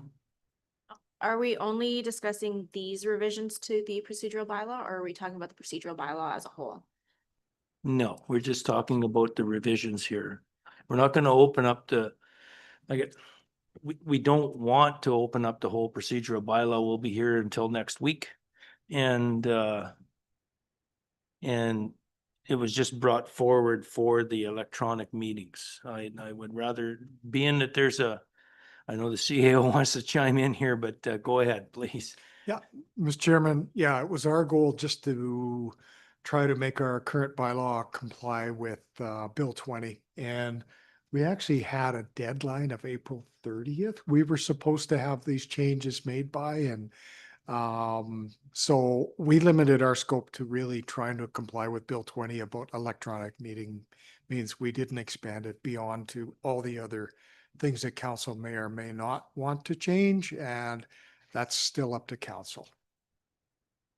Okay, well, thank you for that. And I think reason being is because there's our discussion before this was on Bill 50 and possibly about a new template of a procedural bylaw coming in. So until we get that information, there's no use us trying to rehash out this whole procedural bylaw to find out that we got to go back or that it's going to get changed anyway. So Councillor Hall. I think I just heard the CAO say the intention was to make the bylaw compliant with Bill 50, and I assume that, the MGA. Do we know, is it legal to deny a councillor access because they've attended remotely more than 6 times? Like, is that permitted under the MGA even? I'm just wondering, does that provision comply with the act? Mr. Chairman, we'd have to investigate that. And it was, just to clarify, it was Bill 20 we're trying to comply with, which happened My last apologies. year. And Bill 50, we still don't know what we'll need to do to comply with. And in fact, there's suggestion that they may be providing us a template that we all have to follow in the future. So we're waiting to hear that. This is actually dates back to the amendments in 2024. As for that specific question, not sure. We'd have to investigate that. Thank you. Reeve Holland. So I guess in light of what was just mentioned there through administration, that maybe we just go forward with recommendation to council to accept the amendments as presented with just the one change for the remote attendance on page 45. Okay. And the remote attendance, what's the revision there? It was just the change the word from electronic attendance to remote attendance. Oh, okay. Yeah, just the one edit, and we'll wait until we see the template. Is everybody good with that?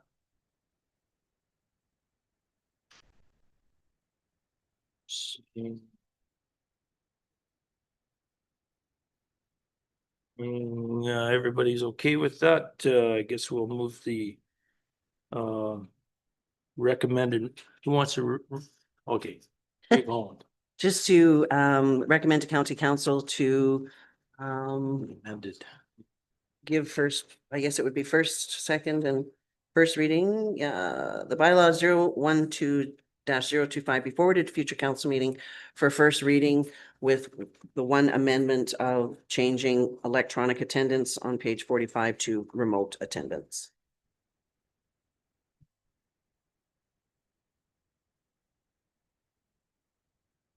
And seeing there's no calling the question on this one, all in favor?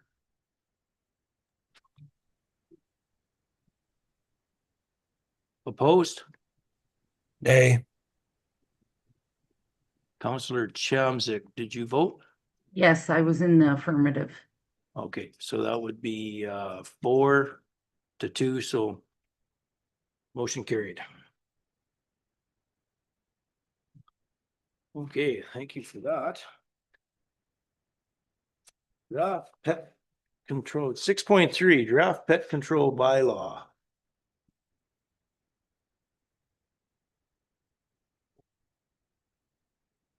Now. So animal control bylaw, so as to bring this back for further discussion and looking at it. So I guess on that note, we will move to Mr. Shalabai for discussion on it. Thank you, Deputy Reeve Mins. So as the discussion report entails, this has been a long time coming back around. This time last year, we had our initial round of conversations and public engagement regarding the animal control bylaw, not pet, animal control.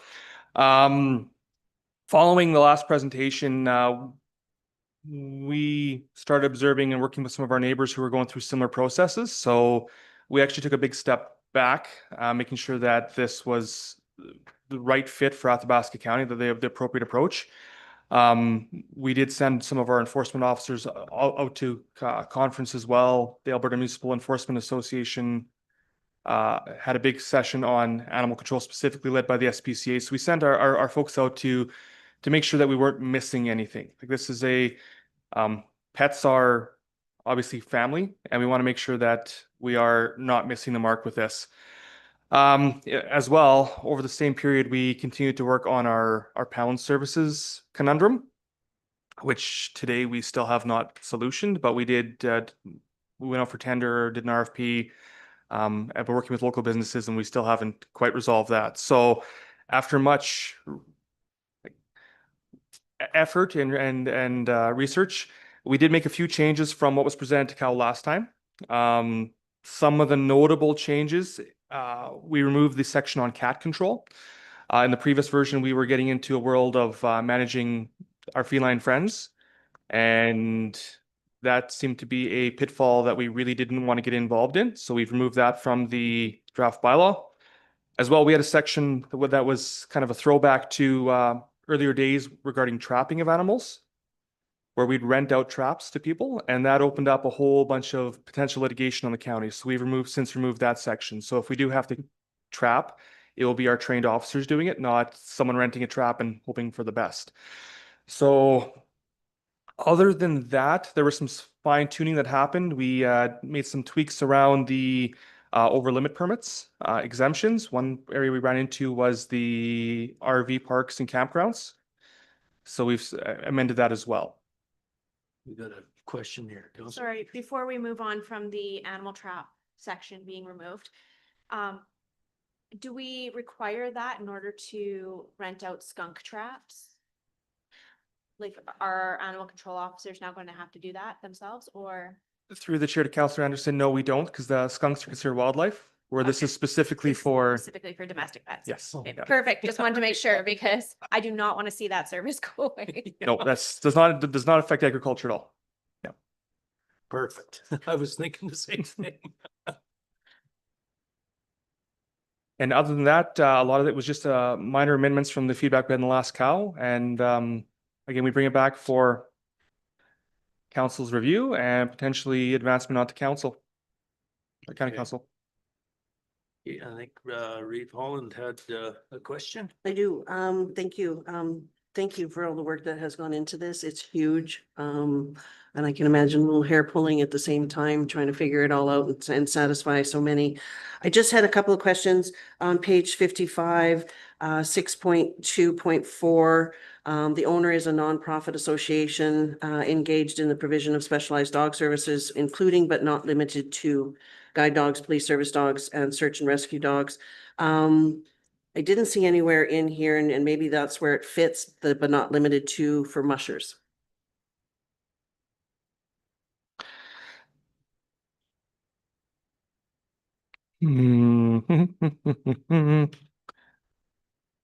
That's a very good point, Reeve Holland. That's something that we should probably adjust the verbiage just a little bit, make sure we have clarity, because that could potentially land in the gray area. Okay, Yeah. thank you. I appreciate that, because I don't necessarily know if we have too many mushers in the area right now, but you never know when that may happen. So I just wanted to make sure that those people are included.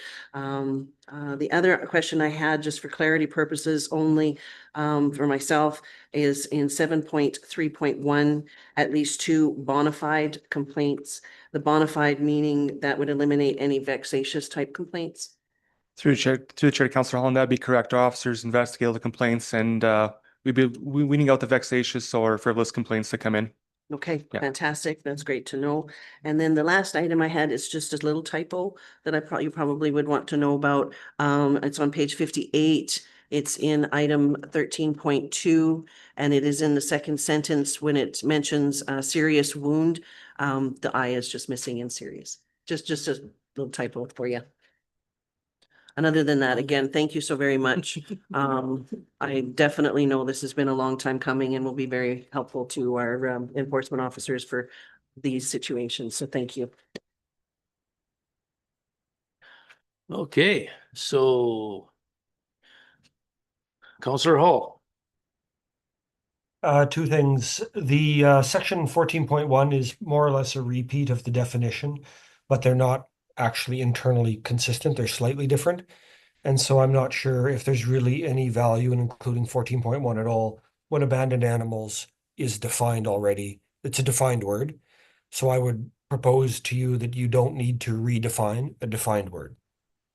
So that all of 14.1 could be wiped out unless there's something different about it that's unique to that section that requires that definition. And on the dog sled question, I wonder if that just can't be handled through the over limit permit. If someone wants to exceed the number of dogs, and they can apply for an over limit permit. Maybe it already is covered. Those were the two comments I had. Through the chair to Councillor Hall. So section 14 is in there specifically because if you look at the appendix A, the fine section, there are fine amounts associated with that, where we typically don't put fine amounts against a definition. So that's a repeat there specifically. So we do have an enforceable section that we can leverage. Then the language isn't quite the same between the definition and that section, and I'm not sure if it's intended to be different or if it's just it wasn't cut and paste, it was typed. We will verify that. I can But confirm, it make sure seems that's to me appropriate to have common definition so that we don't have an abandoned animal meaning something different in two sections of the report or reading differently.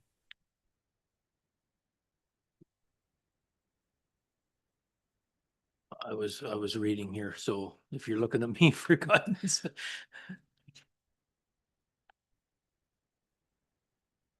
And through the chair to Councillor Hall on the amendment, we'll take it back to administration, discuss the animal, the dog sled, because I do feel that we are going to have quite a few over limit permits. That could be something that's whether it fits in as a business or if it fits in as an over limit, we'll look at from an administrative side which makes the best process. And if it makes more sense to have it as an over limit permit, we'll keep it as an over limit permit. And if it makes more sense to classify that as a business, we'll look at that as well before we bring it to first reading.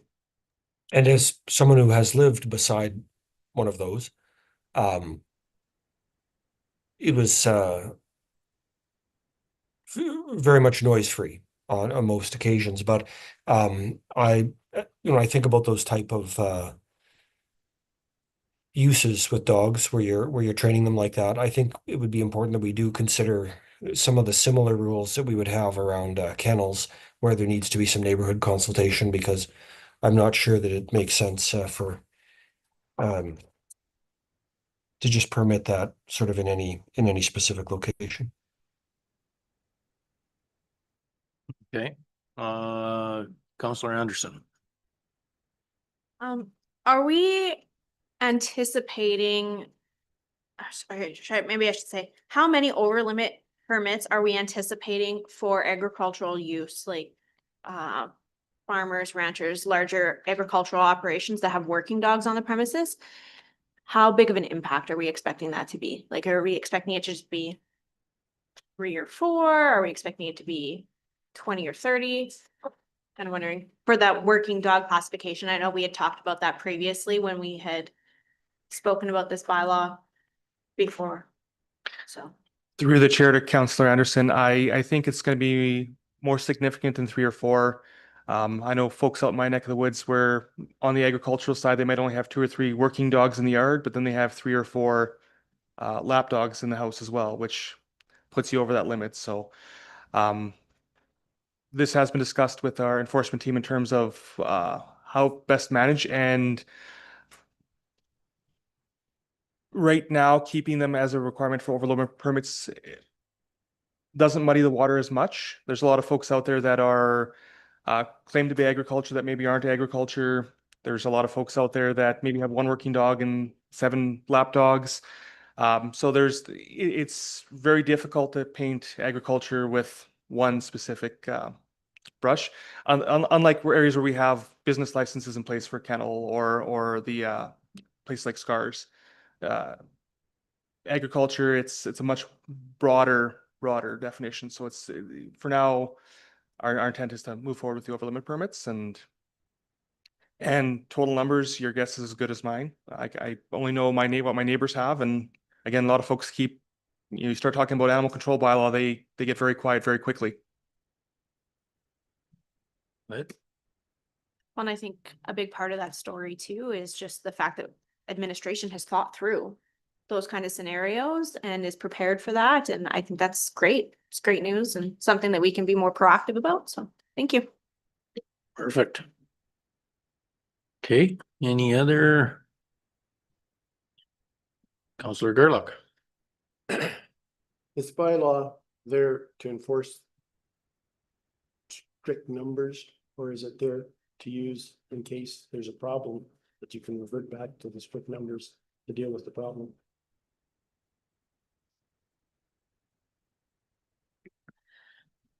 I think I would say we're not gonna be out looking for problems, right? But the bylaw will give us the tools we need to Sure. deal with issues. Good, thanks. Okay, and then under myself, under page 57, 11 stray animals, this bylaw shall not apply to livestock at large within Athabasca County. So we have a real issue out there with livestock at large, and that is the ratepayer who is complaining told to go to the other sources, or? Councillor Deputy Reeve Mins, so yes, when folks call in, we do refer. If it's on a primary highway, the referrals to the RCMP, and the RCMP is quite proactive with getting out there and dealing with that. If it's on a gravel road, a county-owned road, we will refer into the brand inspector in Westlock. Further to this, in the coming few weeks here, once it comes back from legal review, we do have our traffic bylaw coming back. And the traffic bylaw will have a provision in there for livestock creating a traffic hazard or nuisance. So livestock at large on a roadway will be covered in the traffic bylaw. Oh, good. Okay, perfect. That's great news. Thank you.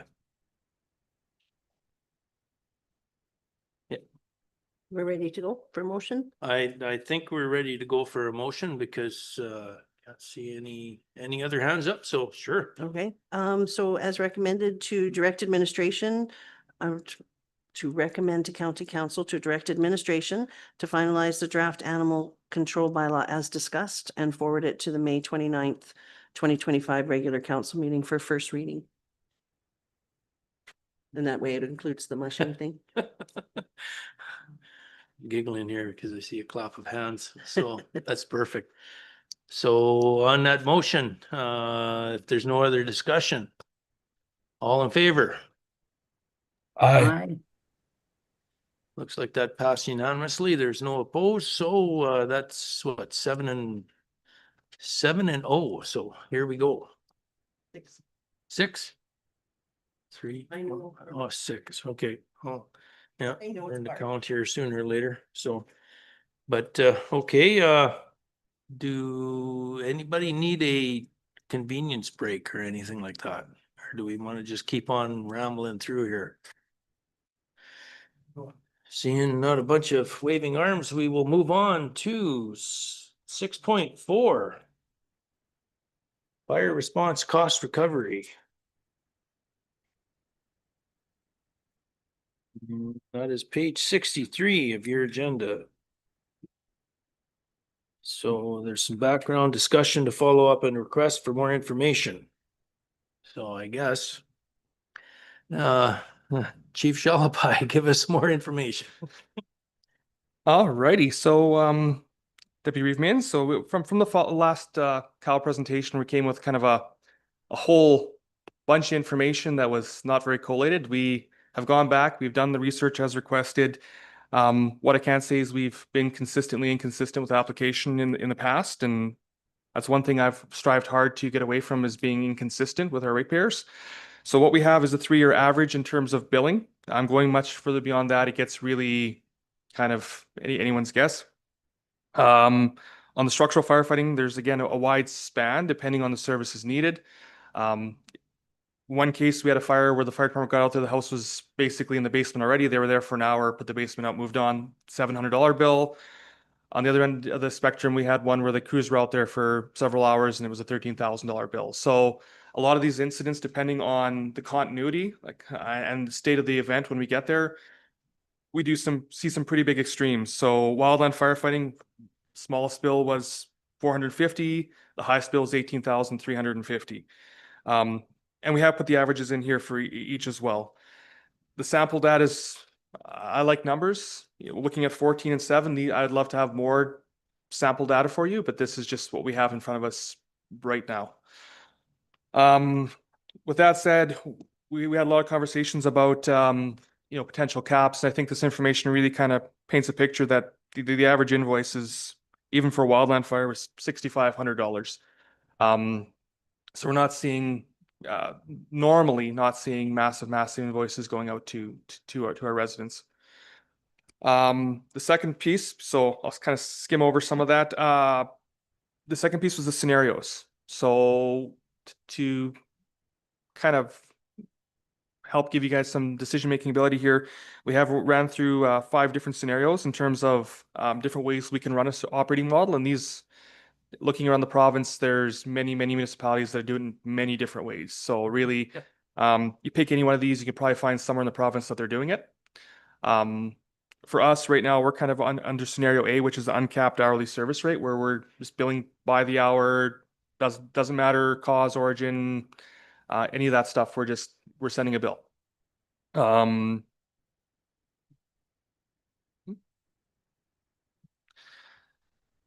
Moving down, like we can go to a capped hourly service rate where basically we continue what we're doing, but we put a cap on it. We can do a variable hourly service rate depending on the type of call we have. And one that we found that we feel would be advantageous to the region, and we're finding quite a few municipalities are going this route, is a flat rate for the first hour. So when you have an incident, the first hour, if the volunteer fire departments show up with every truck in the county, it's a fixed cap for the first hour. That way you're not seeing the cost of 20 fire trucks showing up in that first hour. You're seeing a flat rate of $300. Then within that first hour, the responders are able to determine what's actually required resourcing wise. They can kind of ship out the extra equipment, and then we're seeing a more true representation of the needs on the incident versus, and a lot of our incidents are only an hour or two. So really that would really be a lot more equitable for the folks that are receiving service to us. And with folks' taxes going to pay for the fire service, this as well, again, you're getting something for your tax value. Then if you need service beyond that hour, then we really start to recover that cost.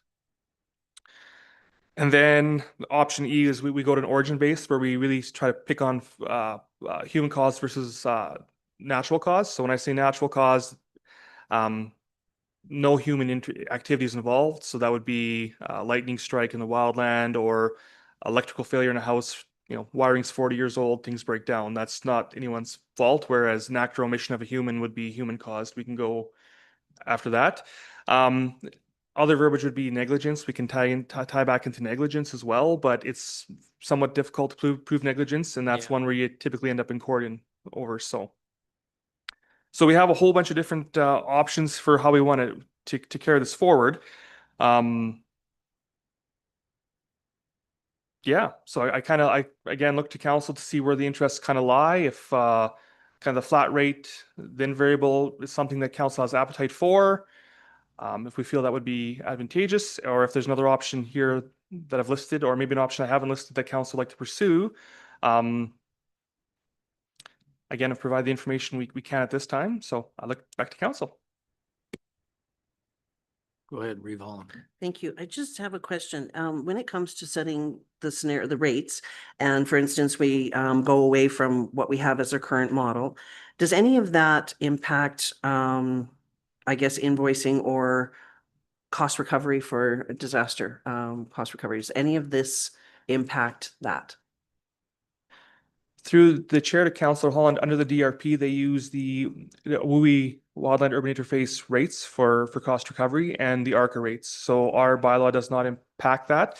When we recover money from Alberta Wildfire, we set our rates in that agreement separately. So with 43% of our county being in the forest protection area, usually at the end of the season, we settle up on services they provided for us and vice versa. Again, our rates are set, and we use our bylaw rates, no flat rate for them. It's written into that agreement. So there should be no impact on this DRP recoveries. Okay, so this is basically then it would be basically for residents or businesses. Correct. Okay, awesome. Thank you.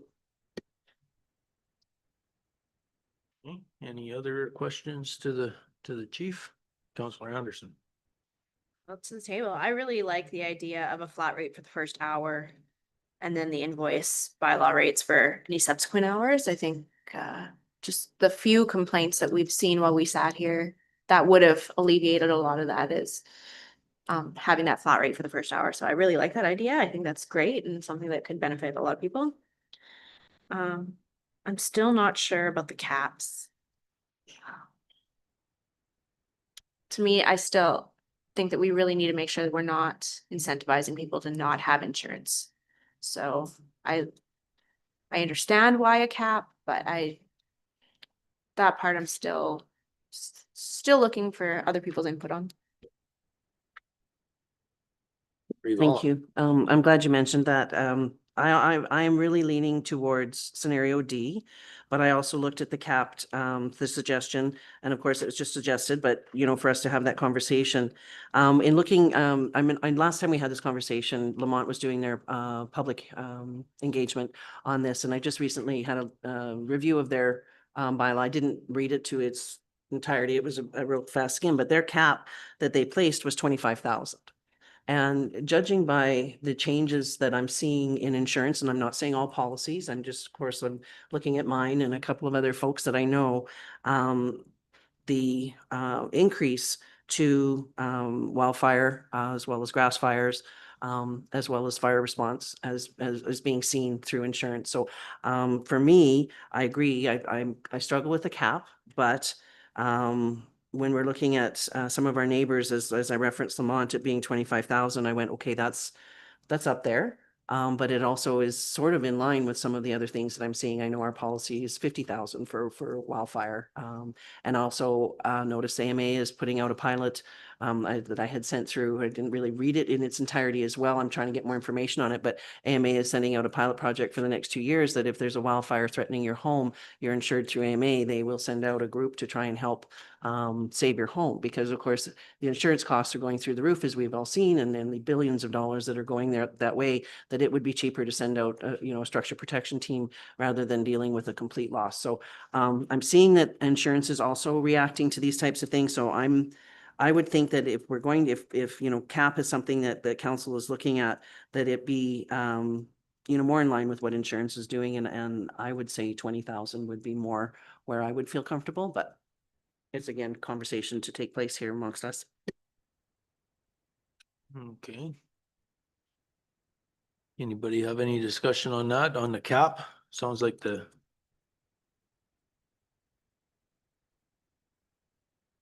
no? Seeing none? Councillor Anderson. Would that be a $20,000 cap for human caused and not human caused fires? Like just leave it as one cap? Regardless No. I guess if we're talking across the floor, I would look at the B as in capped if non-human caused. I guess if it's human caused, are we talking lightning? Are we talking, a power line goes down and, like what would that cover? Through the chair to Councillor Hall, when we speak of non-human cause, so in fire investigation, we talk about act or omission. So if a human act resulted in this, so an act, like not a previous act from 20 years ago, putting the power line up, but something right then and there, whether it be grinding a lock off a C-can, again, well, that's not intentional, it'll be accidental, or unfortunately, there are folks out there that do set fires. I'm going to burn my grass off my lawn. It's kind of an intentional fire. Those would be human caused because there was a direct act or omission that resulted in that fire. Again, things that are constructed previously, lightning, those are non-human caused because they're existing conditions. Okay. So in that case, so that, yeah, it's tough. If it's non-human cause, like as you mentioned, things that are totally out of your control, it is difficult to even set those charges. It's difficult. You know, so yeah, it's something I'm still modeling around in my brain because this is a hard one. I would really like to hear more from the public. I reached out to a few people, but it would be really nice to know what our whole community feels about this. So I'm struggling with it.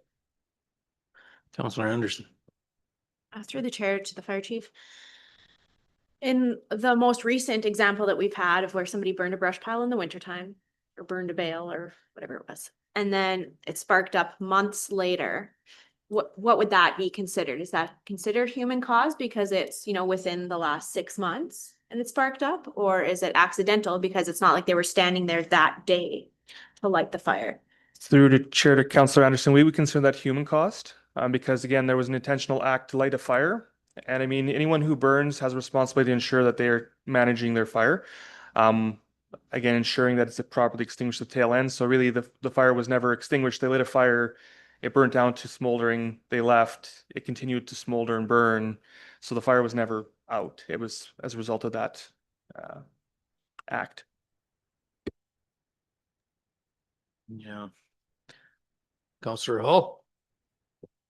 Through the chair, I'm wondering, do we distinguish, like when we talk about human caused fires, if it's a bush pile that leaves one property and onto another, if you're clearly not at fault because it's coming across a field or something like that, do we want to have caps on those kind of? To me, there's a difference between you starting a fire in your own yard and your neighbor starting a fire that burns over into your yard. Does that make sense? Or someone riding their quad in the ditch that creates a fire that moves into a person's yard, because those to me are human caused fires. But then should there be no limit on the homeowner if somebody's creates a fire that's adjacent to their property and moves onto their property? Through the chair to Councillor Hall. So in those two scenarios, typically if it moves from one individual's property to another, the originating individual is the one that receives the total invoice. We don't break it out based on how many quarters of land it ran across. We focus on the area of origin. If we're able to determine it, some of our large fires, it gets even difficult determining exactly where the point of origin or area of origin is. But if we can, typically we put it back to the originating source. In a case of a ditch fire that runs into somebody's property, those are the scenarios where we don't see invoicing happening, because if it starts off a highway, historically we haven't invoiced any of our ratepayers for something that comes as a result of a passerby that had no affiliation to that land. Okay, I just wanted to make sure we're not invoicing people who've done everything right and suddenly they get a bill because of some other accident that happens near them. So thank you. Reeve Holland. Just another question, just for clarity, I guess, for myself. If the point of origin becomes a power line issue, and you know that it was a power line issue, is the power company charged for the, just curious if that's right, if they're invoiced? Through the chair to Councillor Holland, we are attempting our first invoice of Fortis this year, Nice. because we did have 2 concurrent fires as a result of a tree on the line. So historically, we haven't been too successful, but that was prior to myself, and I'm a little more aggressive. Awesome. No, I appreciate that. As we all know, the expense that goes with fighting fire it's not cheap. I guess so. Just to move along, then regarding flat rate hourly preferred, scenario D, capped if non-human caused. I'm struggling even to have a charge if it's non-human caused. I like the fact of the flat rate. I like no cap if human caused. I like the levy investigation cost if more than 1 hour is found to be human caused, but non-human caused, who would be getting the invoice? Through the chair to Councillor Holland. So in a situation, if you read the wildfire suppression policy, we may invoice. So if you have quarter land and lightning strikes your land, resulting in fire, we respond out, put the fire out. That would be tied back to that. As well, there's scenarios where intentional acts or omissions occur, but we can't prove that it's human cause. It still gives us the provision to recover some costs there as well. Okay. But a farmer's, well, yeah, typically we go back to the landowner. Okay. Yeah. And judging by what we have here for, I'm going to just say lightning will be a wildfire for clarity, and the highest being 18,350, lowest being 450, average of course of 6,550. And considering what insurance is doing, I guess capped, if non-human, I would be satisfied with 7,500. Scenario D with a cap of non-human at 7,500, and the rest as it reads. Okay, so we got a recommendation on the floor right now regarding scenario D with everything in there in writing except for capped if non-human cause suggested 7,500. Councillor Hall. Thinking about what the Chief Shalapai just said, I think that creating provisions to do what's necessary, I think 7,500 is too low. Set a number that's a little bit more of a deterrent and provide admin the discretion to do the right thing when they need to. A deterrent on. So I like the first number of 20. Of 20? Oops. Yes. Okay, so I guess do we do a Councillor Gerlach? So generally, when a person has a residence on a quarter section, their home insurance covers the entire quarter as a rule. Through the chair to Councillor Gerlach. So yes, normally you're as far as I understand, again, not insurance broker, but my understanding is it'll cover your entire land. That being said, typical response payments from insurance companies for a structure fire do differ from wildland. Wildland does cost significantly more. And for most folks, it's a separate additional rider on your policy. So for myself, I just looked into this. I pay $206 a year on top of my regular insurance for an extra $250,000 in coverage. I live adjacent to the forest protection area, and I know if I have a fire that starts on my land, they're going to bring aircraft, which is probably going to push that number quite significantly higher. So I mean, I pay $200 a year for that $250,000 coverage, but that's a separate rider. If I just relied on my normal policy, it'd be $10,000 coverage.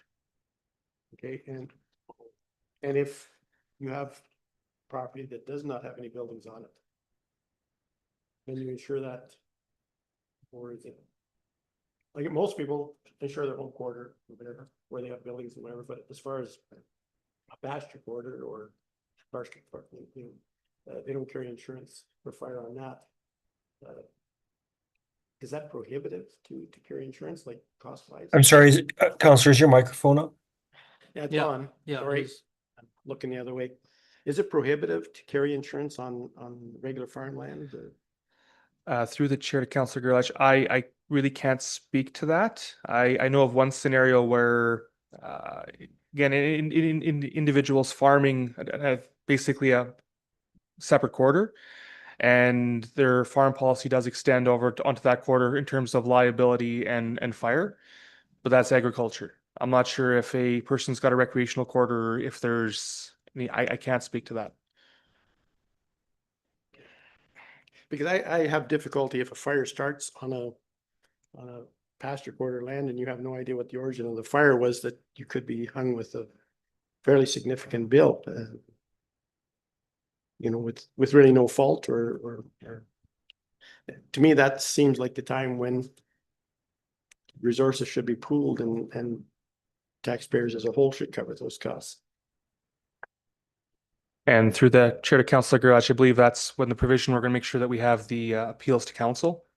so that in scenarios like that, an individual could come forward to council for that review. Okay. Counselor Anderson. Being that for the most part, we're on the same page on this one, or we seem to be. And we will probably see amendments when this comes to council to amend the cap amount. I would rather recommend to council a $20,000 cap so that we can argue over how much to lower it versus have a disagreement at council over whether to lower or raise it. So for that matter, today I would be in favor of the 20,000 so that we can talk later about lowering it and not have that story revolve around if we were going to raise or decrease it. I think I'd like that conversation to circle about how much to lower it. And I think from the 20,000 standpoint, that's how that conversation would go. So for that reason alone, I'm interested in the 20,000 and I agree with everything else that's been proposed. I guess, yeah,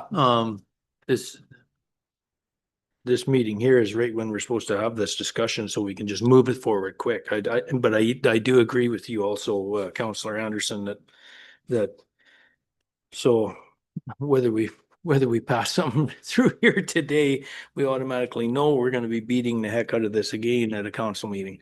So, okay, so where do we sit? Do we want to do a straw poll on, we got two ideas, 20,000 and we got 7,500 for a cap. Everything else is the same. Everybody's in agreement of doing all the writing. Scenario D, all the writing in there. It's just with the cap of the non-human cause. And I seen Councillor Chamzik with your hand up. Now it's gone again. So I don't know if. And it's gone. Sorry, just doing that little debate of, yeah, it's a tough one, but with what Councillor Anderson spoke of, you know, the potential lowering it instead of raising it. You know, a lot of considerations to be had. I mean, this is a service to our ratepayers for sure, to a sense, but it's also tax dollars that we're talking about, and it's a very tricky and delicate situation. Mr. Chairman. Go ahead. So you don't even have all of council here today, which is unfortunate. Why don't we just draft up what we think we heard? We think that point is gonna need more discussion anyways, so why don't we just draft it up so we'll amend the bylaw so it has the wording we think we need and attach a draft policy. And then it was gonna come back and have a good discussion with the rest of council. So that was good discussion though. We think we got pretty good direction. Okay. And whether or not it's perfect for all of council, we'll find out when it comes back. Okay, so do we want to bring it back to a county council meeting or bring it back to another committee of the whole meeting for further discussion? Go ahead. I think it's easier if we bring it just personally, if we bring it back to a council meeting because we're doing first, second, third readings, we have that opportunity to have that debate Oh. then. Okay. So bring the recommend to council first reading of the amended bylaw.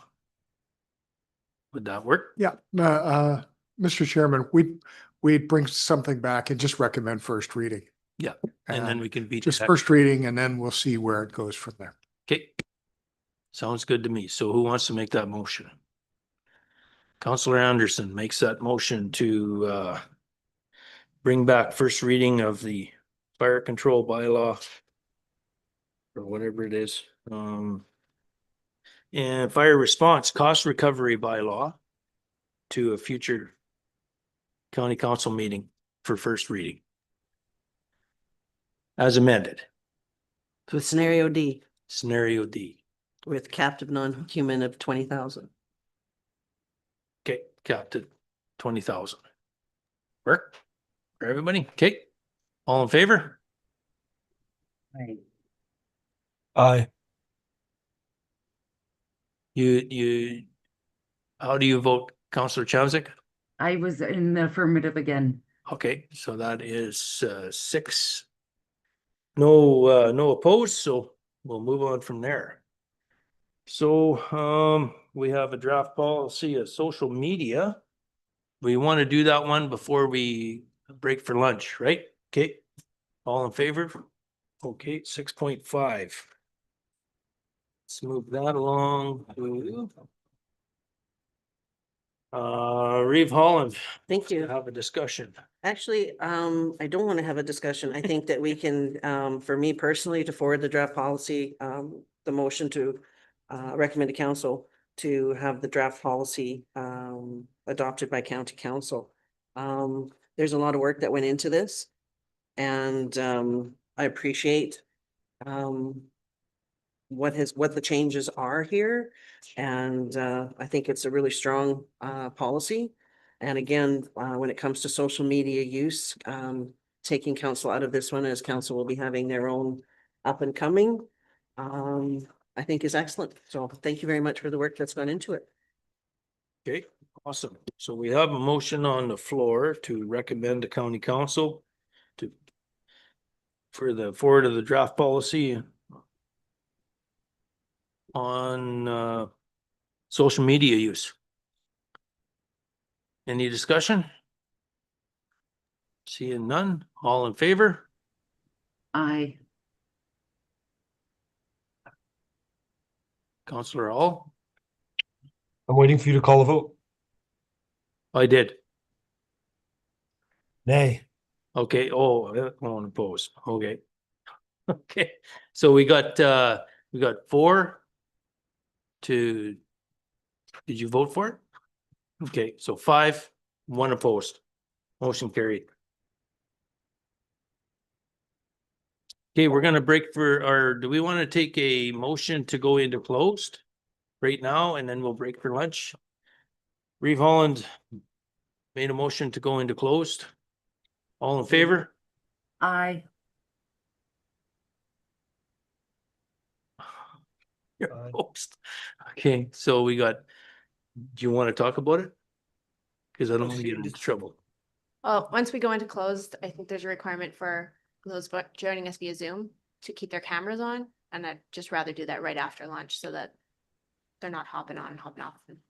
Oh, I guess I've done it before, but whatever. I don't care. Yeah, Is there, Okay. are the items under 8.4 so long that we can't just tackle them before lunch? Like, it looks like 20 minutes worth of work, not 3 hours. I don't know. I guess if we want to tackle them before lunch, okay. Does administration need a break? Anybody need a break? Counselor Chamzik? Break. You need a break? Yes, please, just 5 minutes or so, please. Okay, we're gonna take if everybody's okay with it, we'll take a 5-minute break and then we'll come back. You okay? And just so I'm clear, are we in closed now? Yeah, motion was where you want to go 6. How did you voted? In favor. Oh, okay, 5 and 1, we're closed. Let's figure this one out. I had to